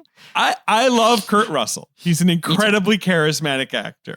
He's extremely hot. Yeah, he's a good-looking guy. He's a movie Yeah. star. It's wild how he has nothing to do in this movie Nothing except to do. what you're describing. And also, it's kind of fundamentally bad casting because it feels like this part is written for like a Bruce Willis, like an action star who has an innate Yeah. sense of sadness to him. Kurt Russell's very charming, very confident. He Very does not high play energy. vulnerable. Yeah, like likes to have fun. Yeah. So he just ends up seeming bored most of this movie. I enjoy looking at him. I mean, it's always fun to look at Kurt Russell, but you never get the sense of like, oh man, this guy's still really broken up about his son. Yeah, by the end he's kind of like cracking Yeah. jokes and like looking snarky as he Yeah. like starts shooting But people. you know, it was a real time for him because he got Captain Ron in 92. Okay, that's fun Kurt Russell. That's wild Kurt Russell. But then you have Tombstone, Stargate, Executive Decision, Escape from LA, Soldier. That's a real run of him playing sort of square tough guys. Yeah. So maybe that was just his, I don't know, he just sort of like swang that way. Maybe Clinton got elected and to really ground his gears. I don't know. Well, it's like the 80s were his John Carpenter run where he did where he's all fun. these sort of like, and they're very like sly parodies of classic action heroes. And then the 90s, it was like, let's remove the satire from it. Let's just do the most is that. straight-laced. Just straight up. I mean, I think his best movie of the 90s is Breakdown, which is an amazing movie. But Breakdown that's fucking rules. But that's a dramatic movie. There's not a lot of Yes. fun. That's all tension. Totally. And then like occasionally he would do like your 3,000 miles to Graceland. Like he would be weird. But Tango and Cash, you're leaving off. Well, that's 89. Oh, fuck. I thought it was a long 90. time ago. Okay. Like it was, I thought, we're- I we're- was wrong. I was very wrong. And please arrest me. Go ahead, Ben. I would like to say something right now. Please. Okay, here we go.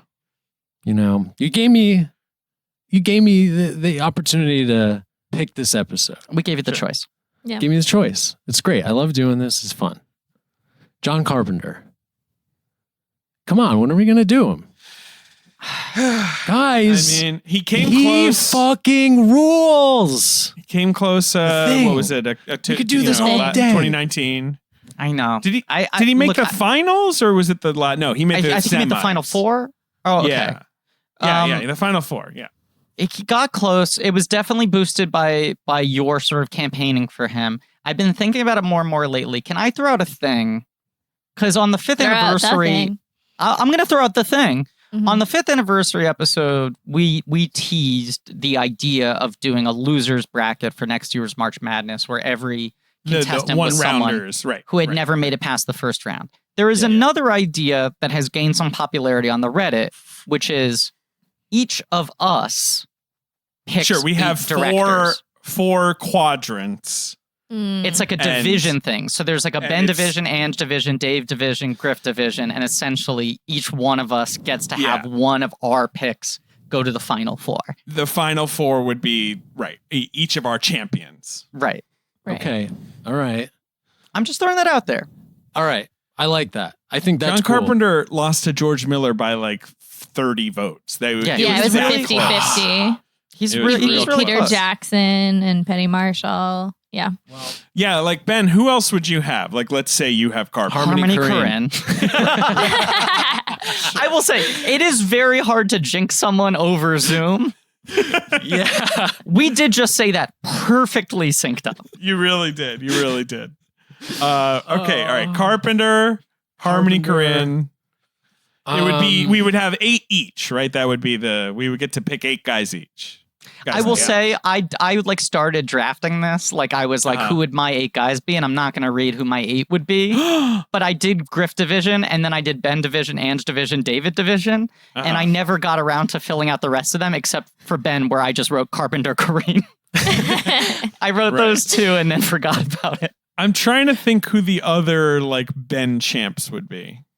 Yeah, I mean, because like I have like the obvious people I just like, but we wouldn't do because it's like territory that's already been covered. You know, like an Anderson, a Tarantino. But I mean, this is this bracket would be the time to make your case, right? Yeah. I know, but I would want to curate more like outsidery kind of choices because like I feel like that's just my vibe. I think you would have recourse to pick David S. Ward. Wow. He directed Major League, King Ralph, Major League 2, and Down Periscope, which I'm just going to assume you've seen. Fuck yes, I have. I mean, a miracle run. An absolute miracle run. He only has 6 movies, but 4 of them are Ben's picks. Definitely. Major League makes me cry so hard every time I see it. But David, you are leaving out the most incongruous thing about David S. Ward. Go ahead. His only 4 films are the 4 films you just mentioned. No, he made 6 films, but go okay, I'm sorry. He made 6 films that are very much of a piece with what you just said. But his breakthrough was that he won an Academy Award for writing The Sting. He did write The Sting. He also wrote Sleepless in Seattle. Great writer, I guess. But you would not expect that the man who wrote The Sting would go on to direct Major League 2. And I say that with no disrespect to Major League 2. Look, the guy's an auteur. He wrote Major League. Yeah.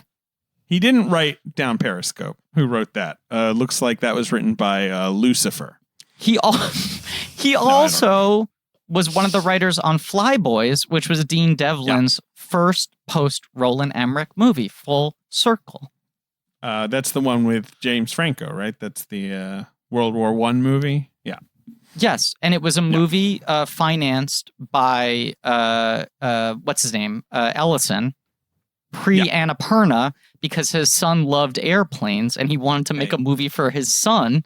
And his son David Ellison, who now finances pretty much every Tom Cruise movie, is like the 5th lead in it, despite having no history as an actor. Wanted to be a flyboy. He said, "I have a nice, handsome son, and he likes to be in a plane. I'm making him a movie for his birthday." Now I want Larry Ellison. Sorry. David, I mean, Ben, you got to pick your 8. I'm going to figure out who mine. We're doing that later. Let's finish up our Stargate episode. I know. Yeah. I mean later. Yeah, we'll revisit because I want to think on it. I just want to tease the idea for later. But I like that a lot. All right. It's a fun idea. Let's get through the plot, though. I mean, I'm trying to think of like what else there is to Again, sort of Cut a guy's head off with a portal. Right. Kurt Russell. I know. But leading up to sort of our end of, the end fight, I mean, there's not really anything that's sticking out to me that I want to really go over. wants to commit suicide, wants to let James Spader go back, but then they end up realizing the right thing for them to do is to switch positions. Kurt Russell needs to go back home with his newly invigorated sense of life, and James Spader needs to stay there and study the civilization and also settle down, become an honest man. And bang a lady. Yeah. In the desert. He needs to have some desert sex. He definitely needs to have some dry sex.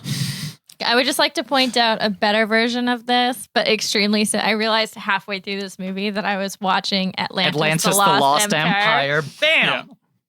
Yeah. Very similar. You're right. Dorks with like floppy bangs and round glasses that are like scrambling with all their maps and papers and shit. And everyone's like, look at this fucking dork. And then a rich benefactor shows up and is like, come into my car. You're right. Everyone else is wrong. Don't tell anybody. Right. And then there's like a hot, sexy lady that's like, oh, I actually can help you. Except and then but in in Atlantis, it's Cree Summer playing Kita, who's a great character and actually has like more agency and is more interesting. Ben, have you ever seen Atlantis: The Lost Empire? I have not. You would fucking love it. Yeah. It's a Ben's joint, for sure. It's dig it. Disney hand-drawn animated film in which they were like, we're done with princess musicals. We want to make action movies for boys. The entire film is designed by Mike Mignola, who is the artist who created Hellboy. So the whole movie, it's a Disney movie that looks like a Hellboy comic. And Ange is correct. It is almost exactly Stargate, except with Atlantis. To the point where he like stays behind and he's like, I want to learn more about this culture. And they're like, all right, bye, nerd. But also like a ragtag crew where you have like the sardonic, like explosives expert and like the mining guy, the French guy named Moliere who looks like a rat and has goggles. Cool. Yeah. It's a pretty like diverse crew too. You'll fucking love it. All right. I wrote it down. I just want to say though, if I was ever on a crew, I definitely would be the explosive expert. Question. Absolutely no question. Yeah.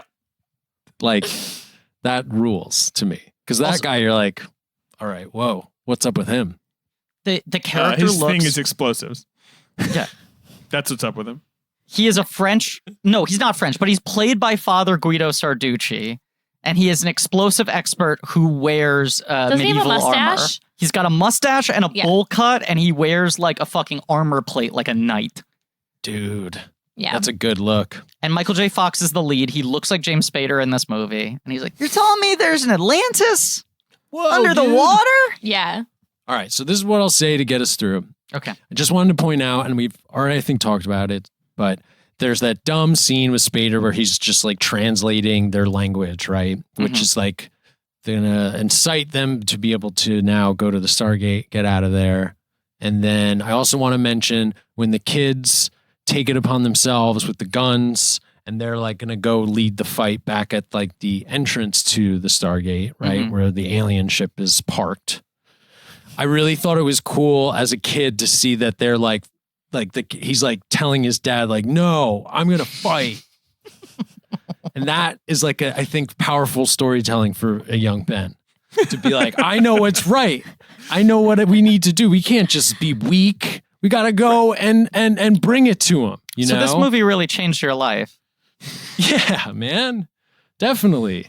I've been trying to find a Stargate ever since. Okay, so there is just the fighting that's going on outside with some of the military men and the kids. And I just think it's like insane, right? Because it is children who are being put in harm's way, but it also is cool, like I said. Yeah. And then inside you got Russell and Spader, and they I guess have some kind of then extended scene again with the prince. Do they fight? I don't even remember. Yeah, how does he? I'm trying to remember how they end up killing Ra.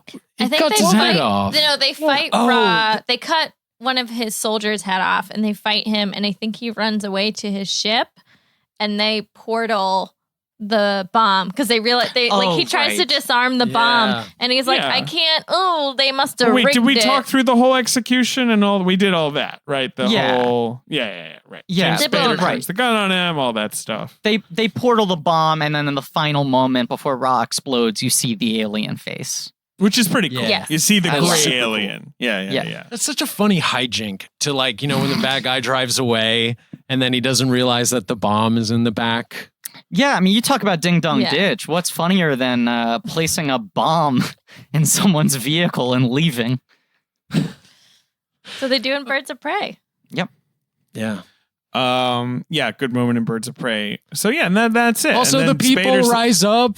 That was a cool scene. I like seeing all those people running in the desert. That was a striking scene. And they revealed the guards to be false gods. They take the helmet off. Oh, Kurt yeah. Russell pushes the False button. Gods. Yeah. Great name for a metal band. Sure. But yeah, I mean, the movie ends very abruptly. It's like they realize they got to switch places. Russell should go back home and learn to love life again, and James Spader should stay there. And the movie ends with one final journey through the Stargate portal, which is how all movies should end. Yeah, well, it should keep going. Yeah, first person POV. I mean, I wish the Stargate graphics had lasted throughout the entire end credits. Yes, that would be great. cool. That'd be really fucking cool. That would have ruled. But that's Stargate, man. That was fun. I love this movie. It's so to try and frame it a little bit of why I feel like there's some kind of aesthetic or vibe that I can't necessarily pin down to it. Where I was joking before, it's got this light touch. It's so thin. Yes. It's kind of how I feel. It's so thin, but at the same time, when you were talking about Spielberg, it made me think this is a bad version of Spielberg. It's thin storytelling, but you feel safe. It feels comforting to me in some weird way. Other than it, obviously, I have a connection to it because I was nostalgic and watched it as a kid, but I feel like there's something from maybe movies of this time. I don't really know, but I love them. I agree with you, and I think bad Spielberg is like bad pizza. It's still pizza. Yeah. It reminds me enough of the thing I love. And if you're going to rip something off, rip off the best. There's something comforting about trashy blockbuster movies aiming to be Steven Spielberg rather than aiming to be whatever they aim to be now. Okay, so can I do my little corner here? Yeah. The score for this movie was by David Arnold, who went on to become a very successful composer, including many of Roland Emmerich's biggest films, Independence Day. Also did 4 James Bonds in a row. I think he did the last 2 Brosnans and the first 2 Daniel Craigs. Maybe. He's a guy. He's a journeyman. This was his first real movie. I think only his second job ever. He was still working, I believe, at a video store when he was composing this film. And Roland Emmerich credits him with making the film feel a lot bigger in sort of scale and scope. But there's the one cue that isn't the main theme, although I guess it kind of is, but the very hijinksy version of it when James Spader is being dragged by the Star Horse, right? And I was like, I've never seen this movie before. Why does this sound so familiar? And then I found out, I did some digging. That musical cue is one of the most used cues in the history of movie trailers.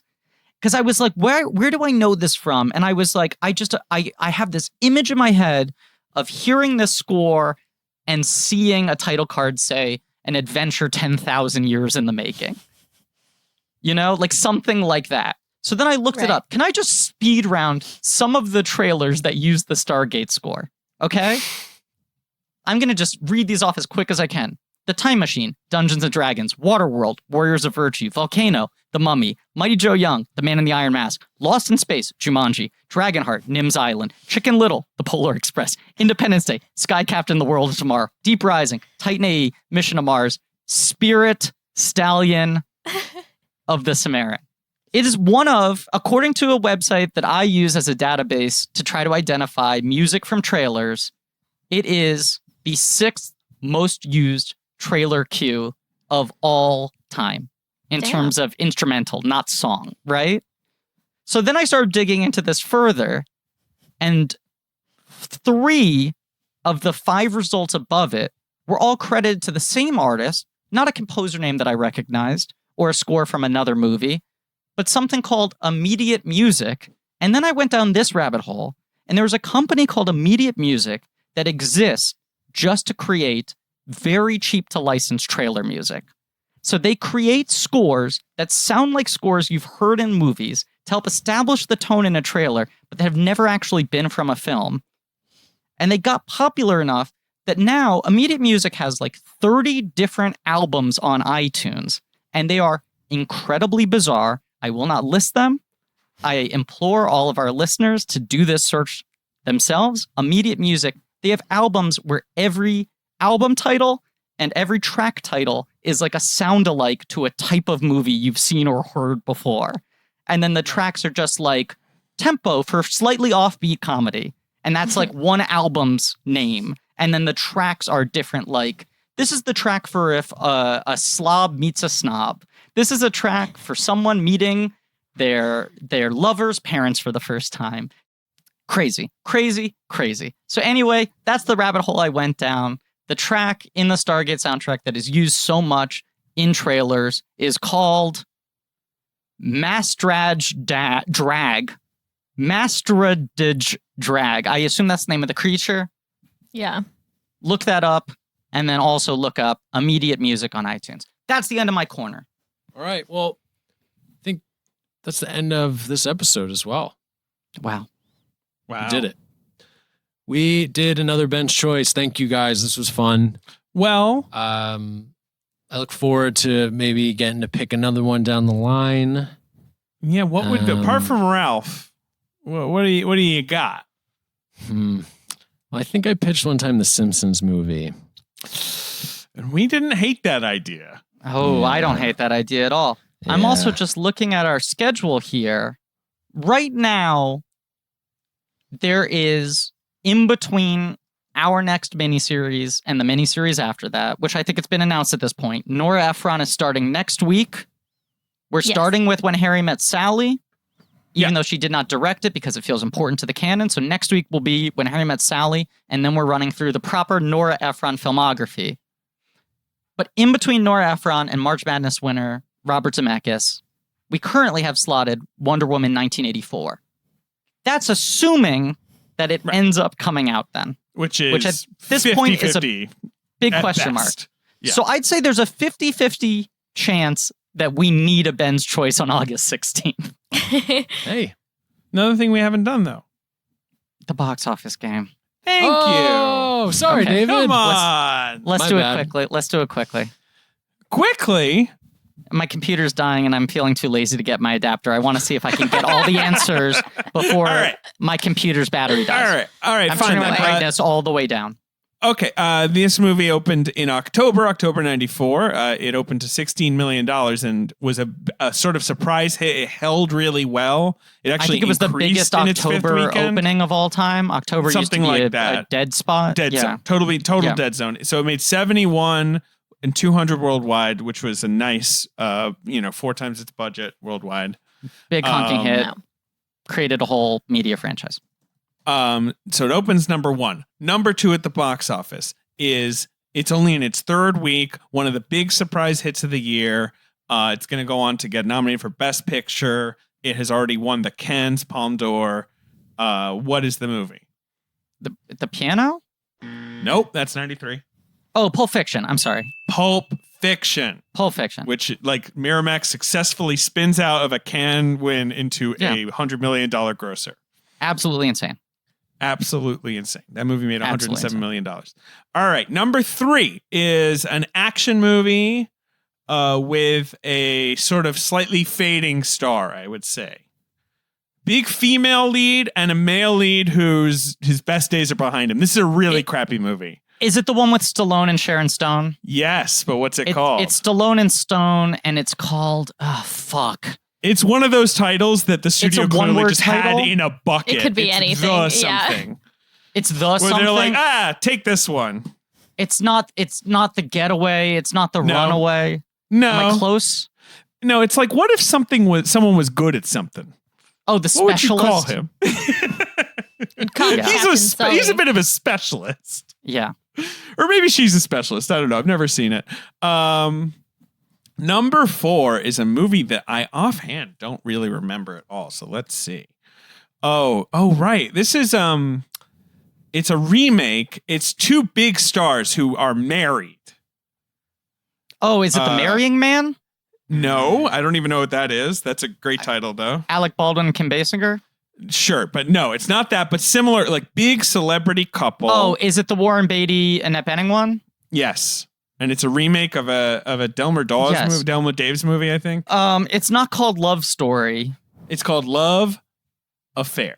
Love Affair. What if they had a love affair?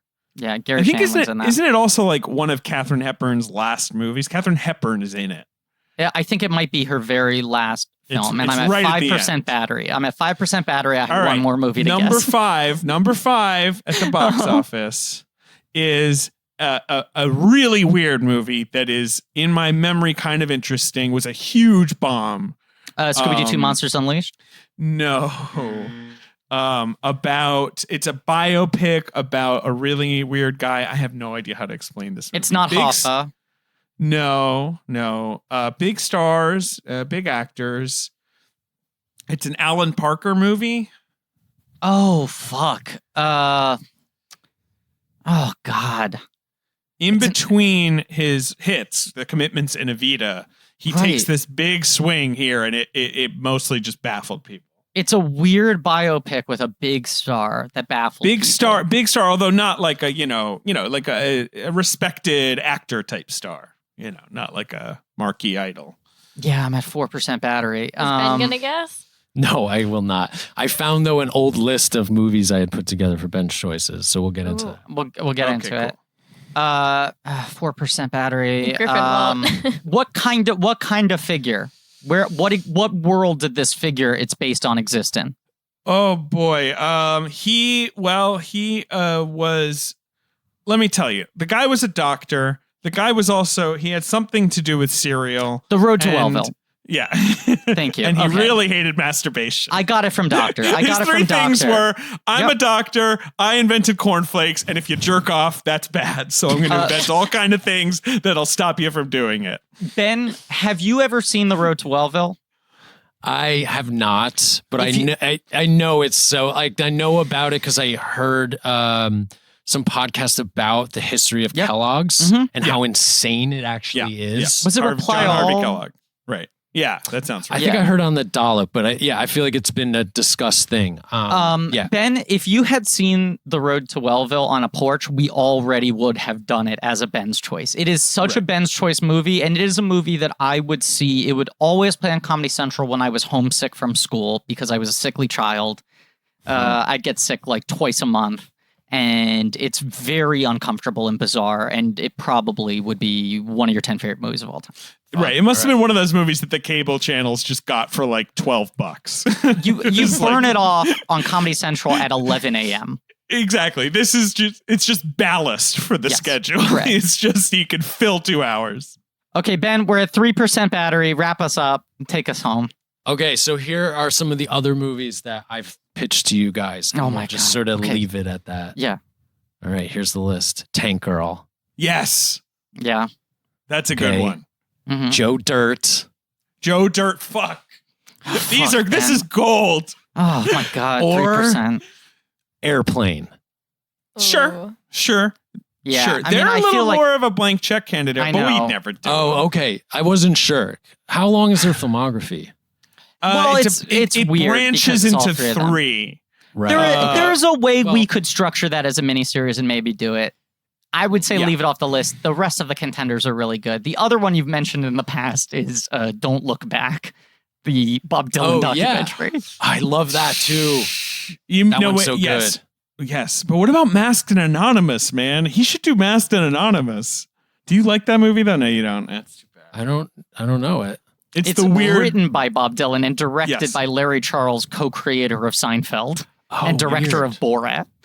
Yeah, and it's right. It stars Bob Dylan among other people. It's just a weird Bob Dylan movie from like when he was sort of back when he was kind of in Victoria's Secret mode. Yes. Okay. Yeah. No, I've never seen any Dylan movies. That's something I should like where he's like patting Garrity Kid or something. Pat Garrett and Billy the Kid. That movie's not bad. Huh. I don't know. Yeah. Maybe I'll do that. I'm going to check out Dylan movies. But all right, we got to go. His computer's going to die. Yeah, I Okay, mean, I've become the let's wrap it up, guys. Come on, let's end the episode, dude. I know, but right? Ben, do the Literally, outro. like, the only fuck, time this outro. has happened. Okay. I just don't want to have to get out of this all chair. right. I don't want to plug my computer in. Hold on. No, I know. It's like, okay, thanks to Andrew Sparagudo, Yes, who's here. nailed it. Thanks to Lane Montgomery for the theme song. Mhm. Thanks to Joe Bowen and Pat Reynolds for the artwork. Mhm. Check out our Patreon called Blank Check Special Features. You can go to reddit.com for some real nerdy shit. And as always, put more Stargates in your movies. 2% battery, nailed it. Cool.